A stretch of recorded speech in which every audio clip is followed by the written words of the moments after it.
Hi guys, എല്ലാവർക്കും നമസ്കാരമുണ്ട്. സുഖമല്ല എല്ലാവർക്കും? ഞാനിവിടെ സുഖമായിട്ടിരിക്കുന്നു. അപ്പോൾ ഇന്ന് ഞാൻ പറയാൻ പോകുന്നത് 2008 ഇറങ്ങിയ ദ ഡാർക്ക് നൈറ്റ് എന്ന സിനിമയുടെ കഥയാണ്. കഴിഞ്ഞ വീഡിയോയിൽ കണ്ട ബാറ്റ്മാൻ സിനിമയുടെ നേരെ കണ്ടിന്യൂഷനാണ് ഈ സിനിമ. അപ്പോൾ അത് കണ്ടതിന് ശേഷം മാത്രം ഈ സിനിമ കാണാൻ ശ്രമിക്കുക.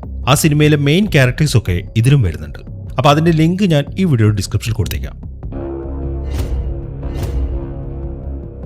ഈ സിനിമ ആരംഭിക്കുമ്പോൾ കാണിക്കുന്നത് ഒരു ബാങ്ക് മോഷണമാണ്. ഗോതം സിറ്റിയിൽ ഈ മാഫിയ ഗ്യാങ് നടത്തുന്ന ഒരു ബാങ്ക് ഉണ്ട്. അവിടെയാണ് ഈ മോഷണം നടക്കുന്നത്. ആ ഒരു മോഷണത്തിന് വേണ്ടിയിട്ട് കോമാളികളുടെ മാസ്ക് ധരിച്ച കുറച്ച് ആൾക്കാർ എത്തിയിട്ടുണ്ട്. ഇവർ 5-6 പേരുണ്ട്. ഇവരുടെ എല്ലാം ലീഡർ ജോക്കർ എന്ന് പറയുന്ന ഒരാളാണ്. എന്നാൽ ജോക്കർ ഇപ്പൊ എവിടെയാണ് ഉള്ളത് എന്ന കാര്യം ഇപ്പോൾ അവന്മാർക്ക് അറിയത്തില്ല. ഈ മോഷണം എങ്ങനെയാണ് നടത്തേണ്ടത് എന്നതിനെ കുറിച്ച് ജോക്കറിന് നല്ല വ്യക്തമായിട്ടുള്ള ഒരു പ്ലാൻ ഉണ്ട്. അയാൾ അതൊക്കെ ഇവന്മാർക്ക് പറഞ്ഞു കൊടുക്കുകയും ചെയ്തിട്ടുണ്ട്. അതിനനുസരിച്ചിട്ടാണ് അവന്മാരിപ്പോ കാര്യങ്ങളൊക്കെ ചെയ്തുകൊണ്ടിരിക്കുന്നത്. അങ്ങനെ പ്ലാൻ അനുസരിച്ചിട്ട് 2 പേര് റോപ്പിൽ തൂങ്ങി ആ കെട്ടിടത്തിന് മുകളിലേക്ക് വന്ന് ചാടി. ഇതേസമയം തന്നെ 3 പേര് ഒരു വാനിൽ ആ ബാങ്കിലേക്ക് വന്നുകൊണ്ടിരിക്കുകയാണ്. 2 പേരിപ്പം ആ ബിൽഡിങ്ങിന്റെ മുകളിലേക്ക് ചാടിയ കാര്യമൊക്കെ ഇവന്മാർക്ക് അറിയാം. ജോക്കർ ഇവന്മാരോട് പറഞ്ഞിരിക്കുന്നത് ഈ മോഷണം സക്സസ്ഫുൾ ആയിട്ട് നടക്കുകയാണെങ്കിൽ എല്ലാവർക്കും കൃത്യമായിട്ട് വീതിച്ചു തരുന്നതാണ്. ബാങ്കിലേക്കുള്ള ആ യാത്രക്കിടയിൽ ഇവന്മാർ ആ കാര്യത്തെക്കുറിച്ചൊക്കെയാണ് ഡിസ്കസ് ചെയ്യുന്നത്. ഈ സമയം ആ കൂട്ടത്തിൽ ഒരുത്തും ചോദിക്കുന്നത്, അല്ല എന്തുകൊണ്ടായിരിക്കും അയാളെ ജോക്കർ എന്ന് വിളിക്കുന്നത്? അദ്ദേഹത്തിന് വേറൊരുത്തും പറയുന്നത്, അവൻ ഈ ജോക്കറിനെ പോലെ മുഖത്ത് പെയിന്റ് ഒക്കെ അടിച്ചാണ് നടക്കാറുള്ളത്. ചുമ്മാ ആൾക്കാരെ പേടിപ്പിക്കാനാണെന്നാണ് തോന്നുന്നത്. അതുകൊണ്ടായിരിക്കും അവനെ ജോക്കർ എന്ന് വിളിക്കുന്നത് എന്നാണ് അയാൾ പറയുന്നത്. അങ്ങനെ ആ വാനിൽ വന്നിറങ്ങിയ 3 പേര് ഇപ്പൊ ആ ബാങ്കിന്റെ അകത്ത് കയറി. ചെന്ന് കയറി ഉടനെ തന്നെ അവർ വെടി പിടിക്കാൻ തുടങ്ങി. ആ ബാങ്കിനകത്ത് വളരെ കുറച്ച് ആൾക്കാരേ ഉള്ളൂ. അവരെല്ലാവരും ശരിക്കും പേടിച്ചിട്ടുണ്ട്. ഇതേസമയം ബാങ്ക് മാനേജർ അവിടെ ഇരിക്കുന്നുണ്ട്. പെട്ടെന്ന് ആ വെടിശബ്ദം കേട്ടപ്പം അയാൾ ശരിക്കും ഞെട്ടിപ്പോയി. അങ്ങനെ ആ 3 കോമാളികളും അവിടെ ഉണ്ടായിരുന്ന മുഴുവൻ ആൾക്കാരെയും അവിടെ പിടിച്ചു കെട്ടി. ഇതേസമയം തന്നെ ആദ്യം അങ്ങോട്ട് ഇറങ്ങിയ 2 ആൾക്കാരുണ്ടല്ലോ, അവന്മാരിപ്പം ബാങ്കിന്റെ പുറത്താണ്. ആ ബാങ്കിൽ എന്തെങ്കിലും ഒരു പ്രശ്നം ഉണ്ടാവുകയാണെങ്കിൽ അപ്പം തന്നെ പോലീസ് സ്റ്റേഷനിലേക്ക് കോൾ പോകും. അതിന്റെ കാര്യം ഡീൽ ചെയ്യാൻ വേണ്ടി ഒരാളിപ്പോൾ ഒരു ബോക്സ് തുറന്നു. എന്നിട്ട് അതിനകത്തെ കാര്യങ്ങളൊക്കെ സെറ്റ് ചെയ്തുകൊണ്ടിരിക്കുകയാണ്. പക്ഷെ അയാൾ ചെക്ക് ചെയ്യുമ്പം അതിൽ നിന്ന് ഓൾറെഡി കോള് പോയിട്ടുണ്ട്. എന്നാൽ അത് പോലീസ് സ്റ്റേഷനിലേക്കല്ല, ഒരു പ്രൈവറ്റ് നമ്പറിലേക്കാണ് ആ കോള് പോയിരിക്കുന്നത്.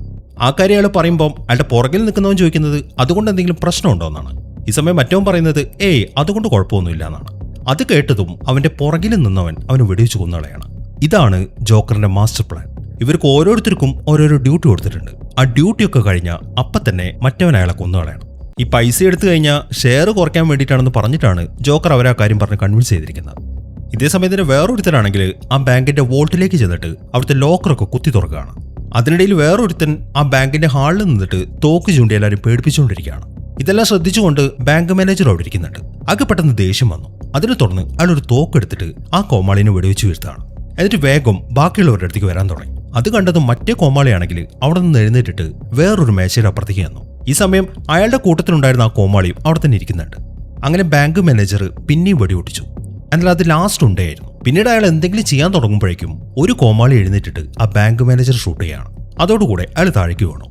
ഈ സമയം തന്നെ ആ ലോക്കറിലേക്ക് കയറിയവൻ ഇപ്പോൾ ആ ലോക്കർ തുറന്നുകൊണ്ടിരിക്കുകയാണ്. അതിനിടയിലാണ് ഹാളിൽ നിന്നിരുന്ന ഒരുത്തൻ ഇപ്പൊ ആ ലോക്കറിലേക്ക് ചെല്ലുന്നത്.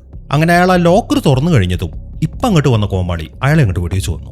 എന്നിട്ട് വേഗം ആ വാൾട്ടിന്റെ ഉള്ളിലേക്ക് കയറിയിട്ട് അവിടുത്തെ പൈസ മുഴുവൻ അയാളുടെ ബാഗിലേക്ക് വാരിയിട്ടാണ്. അങ്ങനെ അയാൾ ആ പൈസ മുഴുവൻ എടുത്തിട്ട് ഇപ്പൊ ഹാളിൽ നിൽക്കുന്ന ആ കോമാളിയുടെ അടുത്തേക്ക് വന്നു. അങ്ങനെ അവർ ആ പൈസയൊക്കെ അവിടെ സെറ്റ് ചെയ്ത് കഴിയുമ്പോഴാണ് അവിടെ നിൽക്കുന്ന കോമാളി ആ പൈസ സെറ്റ് ചെയ്ത കോമാളിക്ക് നേരെ തോക്കിയുണ്ടെന്ന്. എൻ്റെ ആൾ പറയുന്നത്, ക്യാഷ് മൊത്തം കിട്ടിക്കഴിഞ്ഞാൽ എന്നെ കൂടെ തീർക്കാൻ ആ ജോക്കർ നിന്നോട് പറഞ്ഞിട്ടുണ്ടാവല്ലേ? അതേക്കുന്ന മറ്റേ കോമാളി എന്ത് ചെയ്യുന്നു വെച്ച് കഴിഞ്ഞാൽ അവന്റെ വാച്ചിൽ സമയം നോക്കി.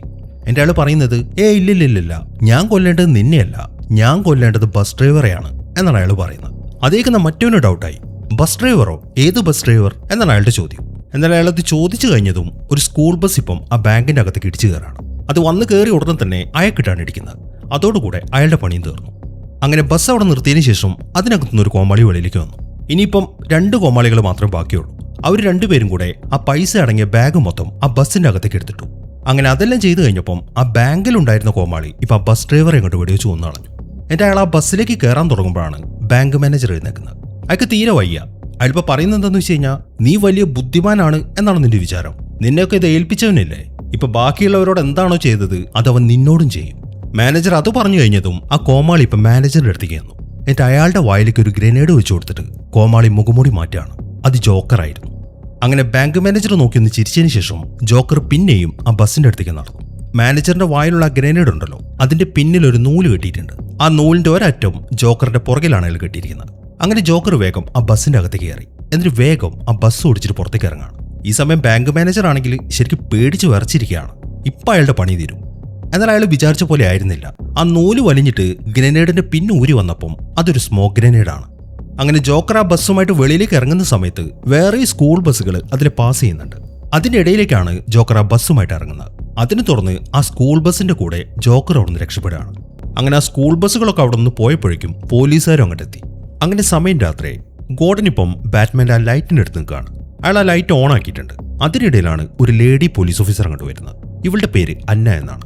അവളിപ്പോൾ അയാളോട് ചോദിക്കുന്നത്, കുറേ നേരമായല്ലോ നിങ്ങൾ ഈ ലൈറ്റ് ഓൺ ആക്കിയിട്ട്, എന്താ ബാറ്റ്മാൻ ഇതുവരെയായിട്ടും വരാത്തത്? അതേക്കുന്ന ഗോർഡൻ പറയുന്നത്, ഞാനിതിങ്ങനെ കത്തിക്കുമ്പം എപ്പോഴും അവൻ അങ്ങനെ വരാറില്ല, ചിലപ്പോൾ തിരക്കായിരിക്കും.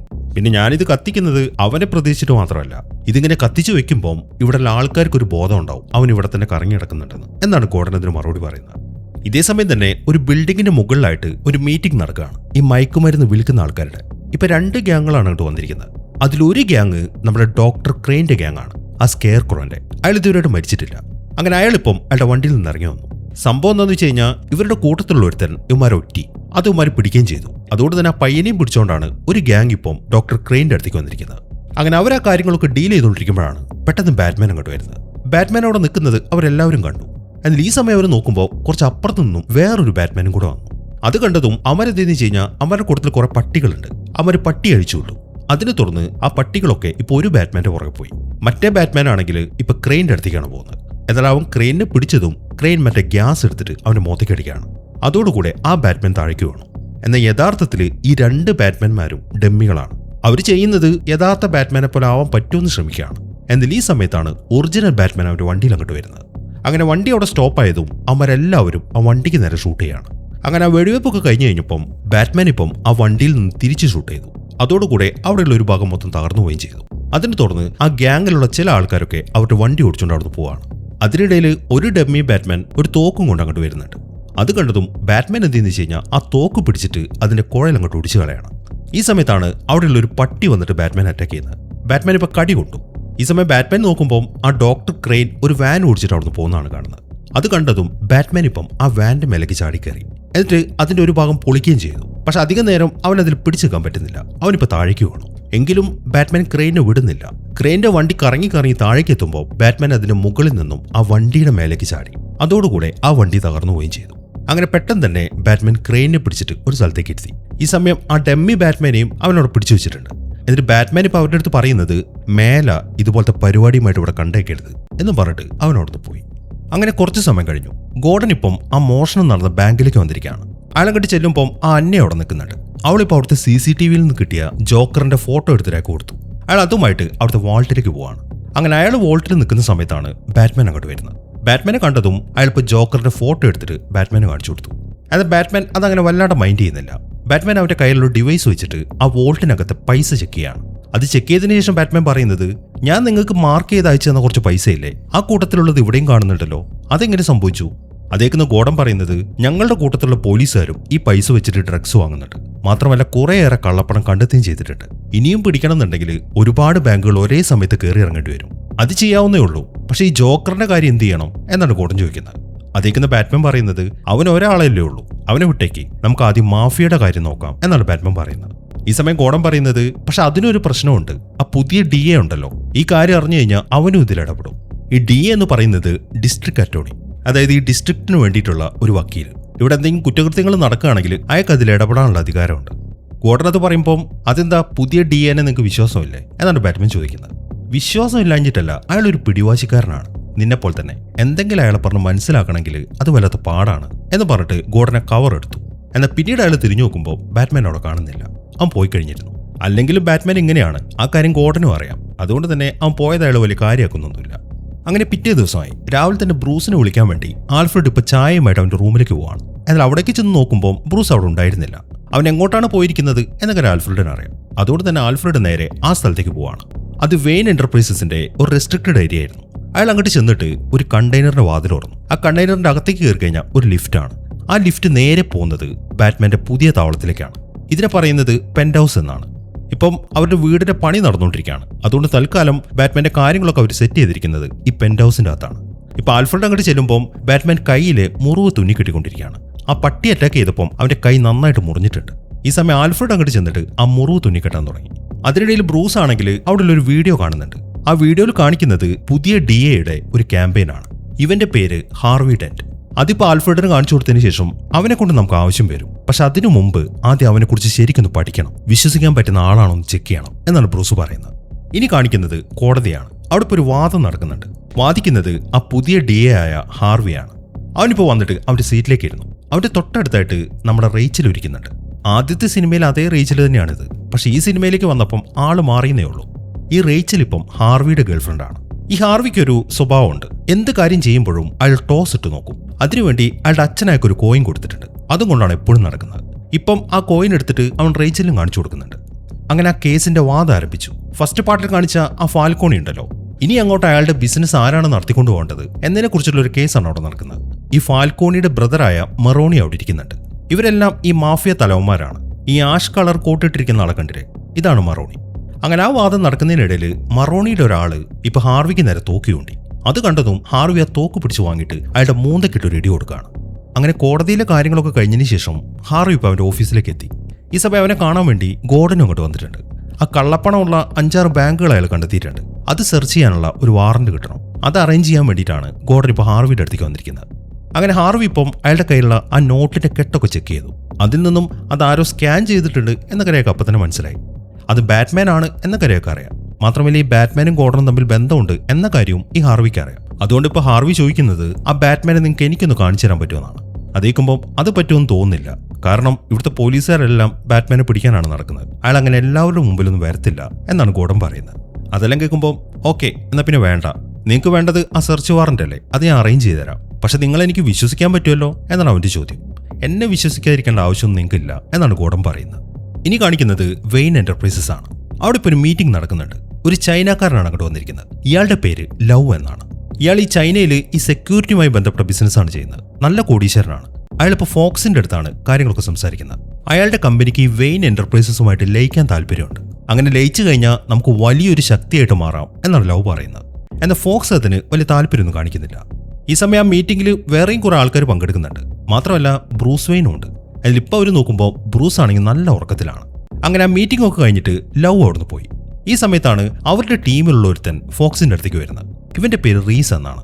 അവനിപ്പോൾ ഫോക്സിനോട് ചോദിക്കുന്നത്, ഇത്രയും വലിയൊരു മീറ്റിംഗ് നടക്കുമ്പോൾ ബ്രൂസ് അവിടെ കിടന്ന് ഉറങ്ങിയത് വളരെ മോശമായി പോയില്ലേ?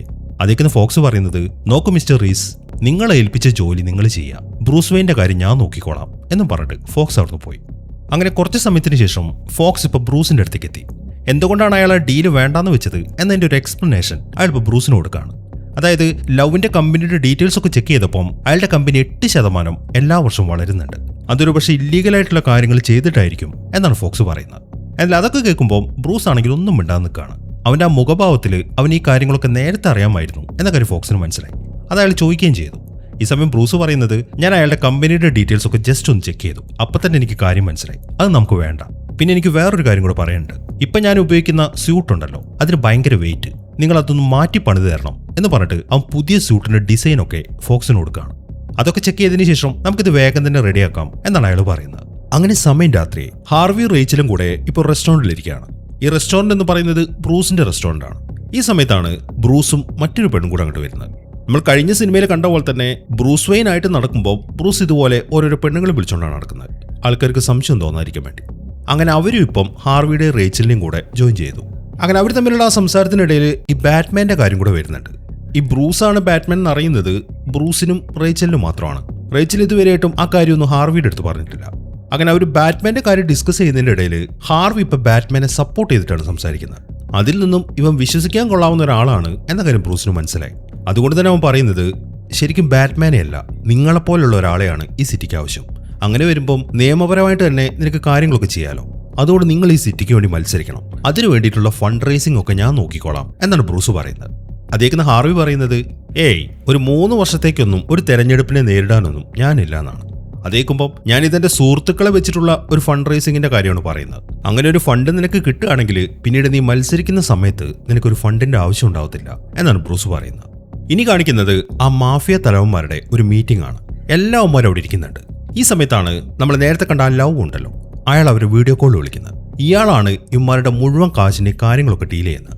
ഇപ്പൊ അയാൾ ഇവന്മാരുടെ അടുത്ത് പറയുന്നത് എന്താണെന്ന് വെച്ച് കഴിഞ്ഞാൽ, നമ്മുടെ കുറെ കാശ് ആ ജോക്കർ അടിച്ചുകൊണ്ട് പോയത് നിങ്ങളെല്ലാവരും അറിഞ്ഞിട്ടുണ്ടാവുമല്ലോ. മാത്രമല്ല പോലീസുകാരും ഇപ്പൊ നമ്മളുടെ ബാങ്കിന് പുറകെയാണ്. അതുകൊണ്ട് ഞാനൊരു കാര്യം ചെയ്തു. നമ്മുടെ മുഴുവൻ ക്യാഷും ഞാൻ അവിടുന്ന് മാറ്റി. പക്ഷെ അത് എവിടേക്കാണ് മാറ്റിയത് എന്ന കാര്യം ഞാൻ നിങ്ങളോട് പറയത്തില്ല. കാരണം നിങ്ങളോട് പറഞ്ഞു കഴിഞ്ഞാൽ പിന്നീട് ആ ബാറ്റ്മാൻ നിങ്ങളെ ചോദ്യം ചെയ്യുമ്പോൾ അവൻ ഉറപ്പായിട്ടും നിങ്ങളെ കൊണ്ടത് പറയിക്കും. പക്ഷെ എൻ്റെ കയ്യിൽ അത് സേഫാണ്. കാരണം ഞാനിപ്പോൾ ചൈനയിലേക്കാണ് പോകുന്നത്. അവിടെ വെച്ചിട്ട് എന്നെ ഒന്നും ചെയ്യാൻ ഇവിടുത്തെ പോലീസുകാർക്കോ ബാറ്റ്മാനോ പറ്റത്തില്ല. നിങ്ങളുടെ കാശ് എപ്പോഴും സേഫ് ആയിരിക്കും എന്നാണ് അയാൾ പറയുന്നത്. ഇതേ സമയം തന്നെ ഗോർഡൻ ആണെങ്കിൽ ആ പൈസയും അന്വേഷിച്ചിട്ട് ഒരു സ്ഥലത്തേക്ക് എത്തി. എന്നാൽ അവിടെ നോക്കുമ്പോൾ ഒരു ചില്ലി കാശ് പോലും അവിടെ ഉണ്ടായിരുന്നില്ല. അതുകൊണ്ട് തന്നെ ഗോർഡൻ വല്ലാത്തൊരു നിരാശയിലാണ്. ഈ സമയം ആ മാഫിയക്കാർ തമ്മിലുള്ള ആ മീറ്റിംഗ് കണ്ടിന്യൂ ചെയ്തുകൊണ്ടിരിക്കുകയാണ്. അതിനിടയിലാണ് ജോക്കർ അങ്ങോട്ട് വരുന്നത്. ജോക്കർ ഇപ്പം അങ്ങോട്ട് വന്നിട്ട് അവർക്കൊരു ഓഫർ കൊടുക്കുകയാണ്. അയാൾ പറയുന്നത് എന്താണെന്ന് വെച്ച് കഴിഞ്ഞാൽ, നിങ്ങൾ ഈ ലവ് പറയുന്ന കാര്യങ്ങളൊക്കെ കേട്ട് സമാധാനിച്ചിരിക്കുകയാണോ? അവനിനി ചൈനയിലല്ല ഏത് ഗർഭപാത്രത്തിൽ പോയി ഒളിച്ചാലും ബാറ്റ്മാൻ അവനെ പൊക്കും. അങ്ങനെ വരുമ്പോൾ നിങ്ങളുടെ പൈസ എല്ലാം നഷ്ടപ്പെടുകയും ചെയ്യും. അതുകൊണ്ട് നിങ്ങൾ എനിക്കൊരു അവസരം എന്താ? നിങ്ങളുടെ പ്രശ്നം പോലീസുകാരും ബാറ്റ്മാനും അല്ലേ? അവരുടെ പണിയൊക്കെ ഞാൻ തീർത്തോളാം. പക്ഷെ അതിന് പകരം നിങ്ങളുടെ ക്യാഷിന്റെ പകുതി എനിക്ക് തരേണ്ടി വരും എന്നൊരു ഓഫറാണ് ജോക്കർ ഇപ്പോൾ അവർക്ക് കൊടുക്കുന്നത്. എന്നാൽ ഇതെല്ലാം കേൾക്കുമ്പോൾ അവിടെ ഗ്യാമ്പൽ എന്ന് പറയുന്ന ഒരുത്തനിരിക്കുന്നുണ്ട്. അവൻ ചാടി എഴുന്നേറ്റു. ഞങ്ങളുടെ പൈസ അടിച്ചുകൊണ്ട് പോയിട്ട് ഞങ്ങളുടെ അടുത്ത് ഡീൽ ഉണ്ടാക്കാൻ വന്നിരിക്കുന്നു. നിങ്ങൾ കേട്ടോ, ഇവനെ കൊന്നു കളഞ്ഞു കഴിഞ്ഞാൽ നിങ്ങൾ ചോദിക്കുന്ന കാശ് ഞാൻ തരാം എന്നാണ് അയാൾ ഇപ്പോൾ ബാക്കിയുള്ളവരുടെ അടുത്ത് പറയുന്നത്. എന്നാൽ അപ്പോഴേക്കും ജോക്കർ അവന്റെ കോട്ട് പൊക്കി. അതിനകത്ത് മൊത്തം ബോംബാണ്. അതുകൊണ്ട് ഇപ്പം അയാളെ ആർക്കും തൊടാൻ പറ്റത്തില്ല. അങ്ങനെ അത് കാണിച്ചതിന് ശേഷം ജോക്കർ പറയുന്നത്, നിങ്ങൾ എല്ലാവരും ഇപ്പൊ ടെൻഷനിലാണെന്ന് എനിക്കറിയാം. നിങ്ങൾ കാര്യങ്ങളൊക്കെ ശരിക്കൊന്ന് ആലോചിക്കി എന്നിട്ട് എന്നെ വിളിച്ചാൽ മതി എന്ന് പറഞ്ഞിട്ട് ജോക്കർ അവിടുന്ന് പോയി. അങ്ങനെ സമയം രാത്രി. ഹാർവി ഇപ്പം ബാറ്റ്മാൻ്റെ ആ ലൈറ്റിന്റെ അടുത്ത് നിൽക്കുകയാണ്. കുറച്ച് സമയം കഴിഞ്ഞപ്പോൾ ബാറ്റ്മാൻ അങ്ങോട്ട് എത്തി. മാത്രമല്ല ഗോർഡനും അങ്ങോട്ട് വന്നു. അവർക്കിപ്പം ലവ് പ്രശ്നക്കാരനാണ് എന്ന കാര്യം മനസ്സിലായിട്ടുണ്ട്. അയാളാണെങ്കിൽ ഇപ്പൊ ചൈനയിലേക്ക് കടക്കുകയും ചെയ്തു. എങ്ങനെ ഇനി അയാളെ പിടിക്കാം എന്നതിനെ കുറിച്ചാണ് അവരിപ്പോൾ ഡിസ്കസ് ചെയ്യുന്നത്. ഇപ്പൊ ഹാർവി ബാറ്റ്മാനോട് പറയുന്നത്, ഞങ്ങൾ ചെന്ന് കഴിഞ്ഞാൽ ചൈനയിൽ നിന്ന് അവനെ പിടിക്കാൻ പറ്റത്തില്ല. അതുകൊണ്ട് അവനെ പിടിച്ചുകൊണ്ടുവരാൻ നിനക്ക് പറ്റുമോ എന്നാണ് ഹാർവി ചോദിക്കുന്നത്. എന്നാൽ ഹാർവിയുടെ ആ ചോദ്യം കേൾക്കുമ്പോൾ ഗോർഡൻ പറയുന്നത്, നമ്മൾ ലവിനെ പിടിച്ചു കഴിഞ്ഞാൽ മാഫിയക്കാരുടെ മുഴുവൻ പൈസയാണ് നമ്മൾ നശിപ്പിക്കാൻ പോകുന്നത്. അങ്ങനെ വരുമ്പോൾ കൂടുതൽ പ്രശ്നങ്ങൾ ഉണ്ടാവത്തില്ലേ എന്നാണ് ഗോർഡന്റെ ചോദ്യം. അതിന് ഹാർവി പറയുന്നത്, ഈ ഒരു ജോലി തെരഞ്ഞെടുത്തു കഴിഞ്ഞാൽ ഇങ്ങനത്തെ പ്രശ്നങ്ങളൊക്കെ ഉണ്ടാവുമെന്ന് എനിക്ക് നേരത്തെ അറിയാമെന്നാണ്. അത്രയും പറഞ്ഞിട്ട് അവൻ ബാറ്റ്മാൻ്റെ അടുത്തേക്ക് നോക്കുമ്പോൾ ബാറ്റ്മാൻ അവിടെ കാണുന്നില്ല. അവൻ പോയി കഴിഞ്ഞിരുന്നു. അങ്ങനെ കുറച്ച് സമയം കഴിഞ്ഞു. ഇപ്പൊ ആ ഗ്യാമ്പലിന്റെ ഓഫീസിലേക്ക് കുറച്ച് ആൾക്കാർ ജോക്കറിനെ കൊന്നെന്ന് പറഞ്ഞിട്ട് അവന്റെ ശരീരം കൊണ്ടുവന്നിരിക്കുകയാണ്. അത് കാണുന്ന ഗ്യാമ്പലിന് സന്തോഷമായി. അയാളിപ്പോ കൊടുക്കാമെന്ന് പറഞ്ഞ ക്യാഷിന്റെ ഡീല് സംസാരിക്കുമ്പോഴാണ് പെട്ടെന്ന് ജോക്കർ അവൻ ചാടി എഴുന്നേക്കുന്നത്. ജോക്കറിനെ അങ്ങോട്ട് പിടിച്ചോണ്ട് വന്നിരിക്കുന്നതും ജോക്കറിന്റെ ആൾക്കാർ തന്നെയാണ്. അങ്ങനെ ജോക്കർ പെട്ടെന്ന് വന്നിട്ട് ആ ഗ്യാമ്പലിന്റെ കഴുത്തിന് പിടിച്ചു. എന്നിട്ട് അവൻ പറയുന്നത്, എന്റെ മുഖത്തെ ഈ പാട് കണ്ടില്ലേ നീ? ഈ ചിരിക്കുന്ന പാട് ഇതെങ്ങനെയാണ് വന്നതെന്ന് നിനക്കറിയോ? ചെറുപ്പത്തിൽ ഞാൻ വളരെ ഗൗരവക്കാരനായിരുന്നു. അതുകൊണ്ട് ഞാൻ എപ്പോഴും ചിരിക്കാൻ വേണ്ടി എന്റെ അച്ഛൻ തന്നെ എനിക്കിത് സമ്മാനിച്ചതാണ്. അതുപോലെ തന്നെ നിന്റെ മുഖത്ത് ഞാൻ ചിരി പടർത്തട്ടെ എന്ന് പറഞ്ഞിട്ട് ജോക്കർ അയാളുടെ കയ്യിലുള്ള കത്തി വെച്ചിട്ട് ആ ഗ്യാമ്പലിനെ അങ്ങോട്ട് കൊന്നുകളയാണ്. ഇനിയിപ്പോ ഗ്യാമ്പലിന്റെ കൂട്ടത്തിലെ രണ്ടാൾക്കാരെ കൂടെ അവരവിടെ പിടിച്ചു വെച്ചിട്ടുണ്ട്. അവരെ നോക്കിക്കൊണ്ട് ജോക്കർ പറയുന്നത്, ഇനിയിപ്പോ നിങ്ങൾക്ക് എന്റെ ടീമിൽ ജോയിൻ ചെയ്യാന്നല്ലാതെ മറ്റൊരു മാർഗ്ഗമില്ല. പക്ഷെ എന്റെ ടീമിൽ ഒരൊറ്റ വേക്കൻസിയേ ഉള്ളൂ. അതാര് വേണം എന്ന് നിങ്ങൾ തന്നെ അങ്ങോട്ട് തീരുമാനിക്കുന്നു പറഞ്ഞിട്ട് ഒരു കൂർത്ത വടി അങ്ങോട്ട് ഇട്ട് കൊടുത്തിട്ട് ജോക്കർ അവിടുന്ന് പോവാണ്. അങ്ങനെ പിറ്റേ ദിവസമായി. ആ ലവിനെ പിടിക്കാൻ വേണ്ടി ഫോക്സും ബാറ്റ്മാനും ഒരു പ്ലാൻ ഉണ്ടാക്കിയിട്ടുണ്ട്. അതിനുവേണ്ടി ഫോക്സ് ഇപ്പം ആ ലവിന്റെ ഓഫീസിലേക്ക് എന്നിരിക്കുകയാണ്, ചൈനയിലേക്ക്. അങ്ങനെ ലവിനെ അവിടെ വെച്ച് കണ്ടതിന് ശേഷം ഫോക്സ് ഇപ്പോൾ അവനോട് പറയുന്നത് എന്തെന്ന് വെച്ച് കഴിഞ്ഞാൽ, നിങ്ങളന്ന് എൻ്റെ ഓഫീസിലേക്ക് വന്നിട്ട് നിങ്ങളുടെ കമ്പനിക്ക് ഞങ്ങളുടെ കമ്പനിയിൽ ലയിക്കാൻ താല്പര്യമുണ്ട് എന്ന് പറഞ്ഞിട്ടില്ലായിരുന്നു. പക്ഷെ അന്ന് ഞാൻ എൻ്റെ ശരിക്കുള്ള തീരുമാനം നിങ്ങളോട് പറഞ്ഞിട്ടില്ലായിരുന്നു. ആ ഒരു തീരുമാനം പറയാനാണ് ഞാനിപ്പോൾ ഇങ്ങോട്ട് വന്നിരിക്കുന്നത്. ഞങ്ങൾക്ക് നിങ്ങളുടെ കമ്പനിയുമായിട്ട് ഒരു താല്പര്യമില്ല എന്നാണ് ഫോക്സ് പറയുന്നത്. ആ കാര്യം സംസാരിക്കുന്നതിനിടയിൽ ഫോക്സിന്റെ ഒരു ഫോൺ ബെല്ലടിക്കുന്നുണ്ട്. അയാളത് പുറത്തേക്ക് എടുക്കുകയും ചെയ്തു. അങ്ങനെ ആ മീറ്റിംഗ് ഒക്കെ കഴിഞ്ഞിട്ട് ഫോക്സ് അവിടെ നിന്ന് ഇറങ്ങി. അയാൾ നേരെ പോകുന്നത് ബ്രൂസിന്റെ അടുത്തേക്കാണ്. എന്നിട്ട് ആ ഫോൺ എടുത്തിട്ട് ബ്രൂസിന്റെ കയ്യിൽ കൊടുത്തു. ആ ഫോൺ എന്താന്ന് വെച്ച് കഴിഞ്ഞാൽ അതിലൊരു സോഫ്റ്റ്വെയർ ഉണ്ട്. അത് വെച്ചിട്ട് ഈ ലവിന്റെ ഓഫീസിലുള്ള മുഴുവൻ കാര്യങ്ങളും ഫോക്സ് സ്കാൻ ചെയ്തിട്ടുണ്ട്, അവിടുത്തെ സെക്യൂരിറ്റിയും കാര്യങ്ങളെ കുറിച്ചൊക്കെ. അങ്ങനെ ആ ഫോൺ മേടിച്ചതിന് ശേഷം ബ്രൂസ് അവിടുന്ന് പോയി. അങ്ങനെ സമയം രാത്രി. ബാറ്റ്മാൻ ഇപ്പം അവിടുത്തെ ഒരു ബിൽഡിങ്ങിന്റെ മുകളിൽ നിൽക്കുകയാണ്. അങ്ങനെ പെട്ടെന്ന് തന്നെ ഒരു റോപ്പ് ഉപയോഗിച്ചിട്ട് അവൻ ആ ലവിന്റെ ഓഫീസിലേക്ക് ചാടി. ഈ സമയം ലവിന്റെ കൂട്ടത്തിലുള്ള വേറെ കുറെ ആൾക്കാർ അവിടെ നിൽക്കുന്നുണ്ട്. ബാറ്റ്മാൻ ഉടനെ തന്നെ അവന്മാരുമായിട്ട് ഫൈറ്റ് ചെയ്യാണ്. അങ്ങനെ അവന്മാരെ എല്ലാം ഇടിച്ചിട്ടതിന് ശേഷം ബാറ്റ്മാൻ ഇപ്പൊ ലവിനെ പിടിച്ചു. എന്നാൽ ഈ സമയത്താണ് പോലീസുകാർ അങ്ങോട്ട് വരുന്നത്. എന്നാൽ അവരവന്റെ അടുത്തേക്ക് എത്തിയതും പെട്ടെന്ന് അവിടെ ഒരു പൊട്ടിത്തെറി നടക്കുകയാണ്. അവിടുത്തെ ഗ്ലാസ് മൊത്തം തകർന്നുപോയി. ഈ സമയം ബാറ്റ്മാൻ എന്ത് ചെയ്യുന്ന വെച്ച് കഴിഞ്ഞാൽ അവന്റെ ശരീരത്തിലെ ഒരു ഡിവൈസിൽ ഞെക്കാണ്. അതിനെ തുറന്ന് അവന്റെ ശരീരത്തിൽ നിന്നും ഒരു പാരച്യൂട്ട് വെളിയിലേക്ക് വന്നു. ഈ സമയം തന്നെ മുകളിലൂടെ ഒരു വിമാനം പാസ് ചെയ്യുന്നുണ്ട്. ആ പാരച്യൂട്ട് നേരെ ചെന്ന് കണക്ട് ആവുന്നത് ആ വിമാനത്തിലേക്കാണ്. അങ്ങനെ അതിൽ തൂങ്ങിയിട്ട് വളരെ കൂളായിട്ട് തന്നെ ബാറ്റ്മാൻ ലവിനെയും കൊണ്ട് അവിടുന്ന് രക്ഷപ്പെടുകയാണ്. ഇതൊക്കെ കണ്ട് അന്തം വിട്ട് നിൽക്കാൻ മാത്രമേ ആ പോലീസുകാരെ കൊണ്ട് സാധിക്കുന്നുള്ളൂ. അങ്ങനെ ലവിനെ സ്റ്റേഷനിൽ എത്തിച്ചു. ഇപ്പൊ റേച്ചലാണ് അയാൾ ചോദ്യം ചെയ്യുന്നത്. ആ പൈസ എവിടെയാണ് നീ സൂക്ഷിച്ചിരിക്കുന്നത് എന്നാണ് അവൾ ചോദിക്കുന്നത്. എന്നാൽ ലവ് അതിനെക്കുറിച്ച് ഒരക്ഷരം മിണ്ടുന്നില്ല. എത്ര ചോദിച്ചിട്ട് അവൻ പറയാത്തോണ്ട് അവരിപ്പം ഒരു തീരുമാനത്തിലെത്തി. അതായത് ഇയാളുടെ ഗ്യാങ്ങിലുള്ള മറ്റു മാഫിയ തലവന്മാരുണ്ടല്ലോ, അവരെല്ലാവരെയും പിടിച്ച് ജയിലിലിടാം. അതാണ് അവർ തീരുമാനിച്ചിരിക്കുന്നത്. ഇതേസമയം തന്നെ ആ മാഫിയ ഗ്യാങ്ങിന്റെ തലവന്മാരെല്ലാം ഒരു റെസ്റ്റോറൻറ്റിലിരിക്കുകയാണ്. അവിടെ ഇങ്ങനെ ന്യൂസ് കാണിക്കുന്നുണ്ട്. ന്യൂസിൽ പറയുന്നത് ലവിനെ പിടിച്ച കാര്യമാണ്. അതെല്ലാം കാണുമ്പോൾ അവന്മാരിപ്പോൾ ഒരു തീരുമാനത്തിലെത്തി. അതായത് ജോക്കർ കൊടുത്ത ആ ഓഫർ ഉണ്ടല്ലോ, അത് സ്വീകരിക്കാം. അവർ ആ കാര്യത്തെക്കുറിച്ചൊക്കെ ഡിസ്കസ് ചെയ്യുമ്പോഴാണ് ഗോർഡനും പോലീസുകാരും അങ്ങോട്ട് വരുന്നത്. പെട്ടെന്ന് തന്നെ അവർ ആ മാഫിയ ലീഡർമാരെ അറസ്റ്റ് ചെയ്യുകയും ചെയ്തു.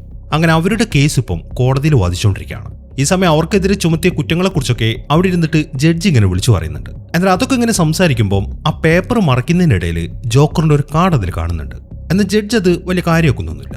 അങ്ങനെ ജഡ്ജി ആ കുറ്റങ്ങളൊക്കെ പറയുമ്പോൾ ഈ പ്രതികളുടെ കുറേയേറെ വക്കീലന്മാർ അവിടെ നിൽക്കുന്നുണ്ട്. അതായത് ടോട്ടൽ 527 ക്രിമിനൽസ് ഉണ്ട്. ഇവരുടെ എല്ലാവരുടെയും വിചാരണ ഒരുമിച്ച് നടത്തണം എന്നാണ് ജഡ്ജി ഇപ്പോൾ ഉത്തരവിട്ടിരിക്കുന്നത്. അത് കേൾക്കുമ്പോൾ ആ വക്കീലന്മാരൊക്കെ അവിടെ കിടന്ന് പ്രശ്നം ഉണ്ടാക്കുകയാണ്. അങ്ങനെ കോടതി കഴിഞ്ഞതിന് ശേഷം ഹാർവിയും ഗോർഡനും ഇപ്പൊ മേയറിന്റെ അടുത്തേക്ക് എത്തി. മേയർ പറയുന്നത് 527 പ്രതികളോ, ഇവർക്കൊക്കെ ഒരു സമയം വിചാരണ നടത്തി കഴിഞ്ഞാൽ അത് റെക്കോർഡാവുമല്ലോ. അതേക്കുന്ന ഹാർവി പറയുന്നത് ഇനിയിപ്പോ വിചാരണ കഴിഞ്ഞിട്ട് ശിക്ഷ വിധിച്ചാലും ഈ മാഫിയ തലവന്മാരൊക്കെ എന്തായാലും ജാമ്യത്തിൽ വരും. പക്ഷെ അവന്മാർ വന്നു കഴിഞ്ഞാൽ വേറൊരു പ്രശ്നമുണ്ട്. അവന്മാരുടെ കയ്യിൽ 5 പൈസ ഇല്ല. അതുകൊണ്ട് ഉറപ്പായിട്ടും അവരൊരു ഡീലിന് തയ്യാറാവും. ചിലപ്പോൾ ജയിലിൽ കടക്കാനും അവന്മാർ സമ്മതിച്ചേക്കും. അങ്ങനെ വന്നു കഴിഞ്ഞാൽ പിന്നീട് ഒരു 1.5 വർഷത്തേക്ക് ഇവന്മാരുടെ ശല്യം സിറ്റിയിൽ ഉണ്ടാവത്തില്ല. ആ സമയത്ത് നമുക്ക് ഈ സിറ്റിയിൽ പല മാറ്റങ്ങളും കൊണ്ടുവരാൻ പറ്റും എന്നാണ് ഹാർവി പറയുന്നത്. അതേക്കുന്ന മേയർ ചോദിക്കുന്നത്, എടോ താൻ എന്തൊക്കെയാണോ ഈ പറയുന്നത്? താൻ ഇത്രയും കാര്യങ്ങളൊക്കെ ചെയ്തു കഴിഞ്ഞാൽ അവന്മാർ പിന്നെയും നിന്റെ പുറകെ വരത്തില്ലേ? അതൊക്കെ ഒറ്റയ്ക്ക് നേരിടാൻ നിന്നെ കൊണ്ട് പറ്റുമോ? അവന്മാരെങ്ങാനും നിന്നെ പിടിക്കുകയാണെങ്കിൽ പിന്നീട് അവന്മാർ എന്റെ പുറകിലേക്കും കൂടെ വരും എന്ന് പറഞ്ഞിട്ട് മേയർ അപ്പുറത്തേക്ക് തിരിഞ്ഞു. എന്നാൽ പെട്ടെന്നാണ് അയാൾ നിൽക്കുന്ന സ്ഥലത്തെ ഗ്ലാസിന്റെ അപ്പുറത്തായിട്ട് ബാറ്റ്മാന്റെ ഒരു രൂപം അങ്ങോട്ട് വരുന്നത്. ആ വേഷം കെട്ടിച്ച് ആളെ കൊന്നിട്ടാണ് ഇപ്പൊ അങ്ങോട്ട് തൂക്കിയിട്ടിരിക്കുന്നത്. അങ്ങനെ ഉടനെ തന്നെ പോലീസുകാരൊക്കെ വന്നിട്ട് അയാളുടെ ശരീരം താഴേക്ക് ഇറക്കി. ഈ സമയം അവർ നോക്കുമ്പോൾ ജോക്കറിന്റെ ഒരു കാർഡും ആ ശരീരത്തിലുണ്ട്. അതിൽ എഴുതിയിരിക്കുന്നത് യഥാർത്ഥ ബാറ്റ്മാന് മുന്നോട്ട് വരാൻ പറ്റുമെന്നാണ്. ഈ സമയം തന്നെ ബ്രൂസും ആൽഫ്രഡും കൂടെ അവരുടെ ഓഫീസിൽ നിൽക്കുകയാണ്. അവരിപ്പോൾ സംസാരിക്കുന്നത് ഹാർവിക്ക് വേണ്ടിയിട്ടുള്ള ഒരു ഫണ്ട് റേസിങ്ങിനെ കുറിച്ച് നേരത്തെ ബ്രൂസ് പറഞ്ഞിട്ടില്ലായിരുന്നു. ആ ഫംഗ്ഷൻ ഉടനെ നടത്തണമെന്നാണ്. അവർ ആ കാര്യം ഡിസ്കസ് ചെയ്തുകൊണ്ടിരിക്കുമ്പോഴാണ് അവിടെ ന്യൂസ് കാണിക്കുന്നത്. ന്യൂസിൽ പറയുന്നത് ആ ഡെമ്മി ബാറ്റ്മാൻ അവിടെ തൂക്കിയിട്ടല്ലോ, അതിന്റെ കാര്യമാണ്. മാത്രമല്ല ജോക്കറിന്റെ ഒരു വീഡിയോ കൂടെ ഇപ്പൊ അവർ പുറത്തു വിടുന്നുണ്ട്. അതിൽ കാണിക്കുന്നത് ജോക്കർ ആ ഡെമ്മി ബാറ്റ്മാനെ ടോർച്ചർ ചെയ്യുന്നതാണ്. അങ്ങനെ അവനെ ടോർച്ചർ ചെയ്തതിനു ശേഷം ജോക്കർ ഇപ്പം ക്യാമറയിൽ നോക്കിയിട്ട് കാര്യം സംസാരിക്കുകയാണ്. നിങ്ങൾക്ക് നിങ്ങളുടെ ഗോതം സിറ്റി തിരിച്ചു വേണമെന്നുണ്ടെങ്കിൽ യഥാർത്ഥ ബാറ്റ്മാൻ അവന്റെ മുഖം റിവീൽ ചെയ്യണം.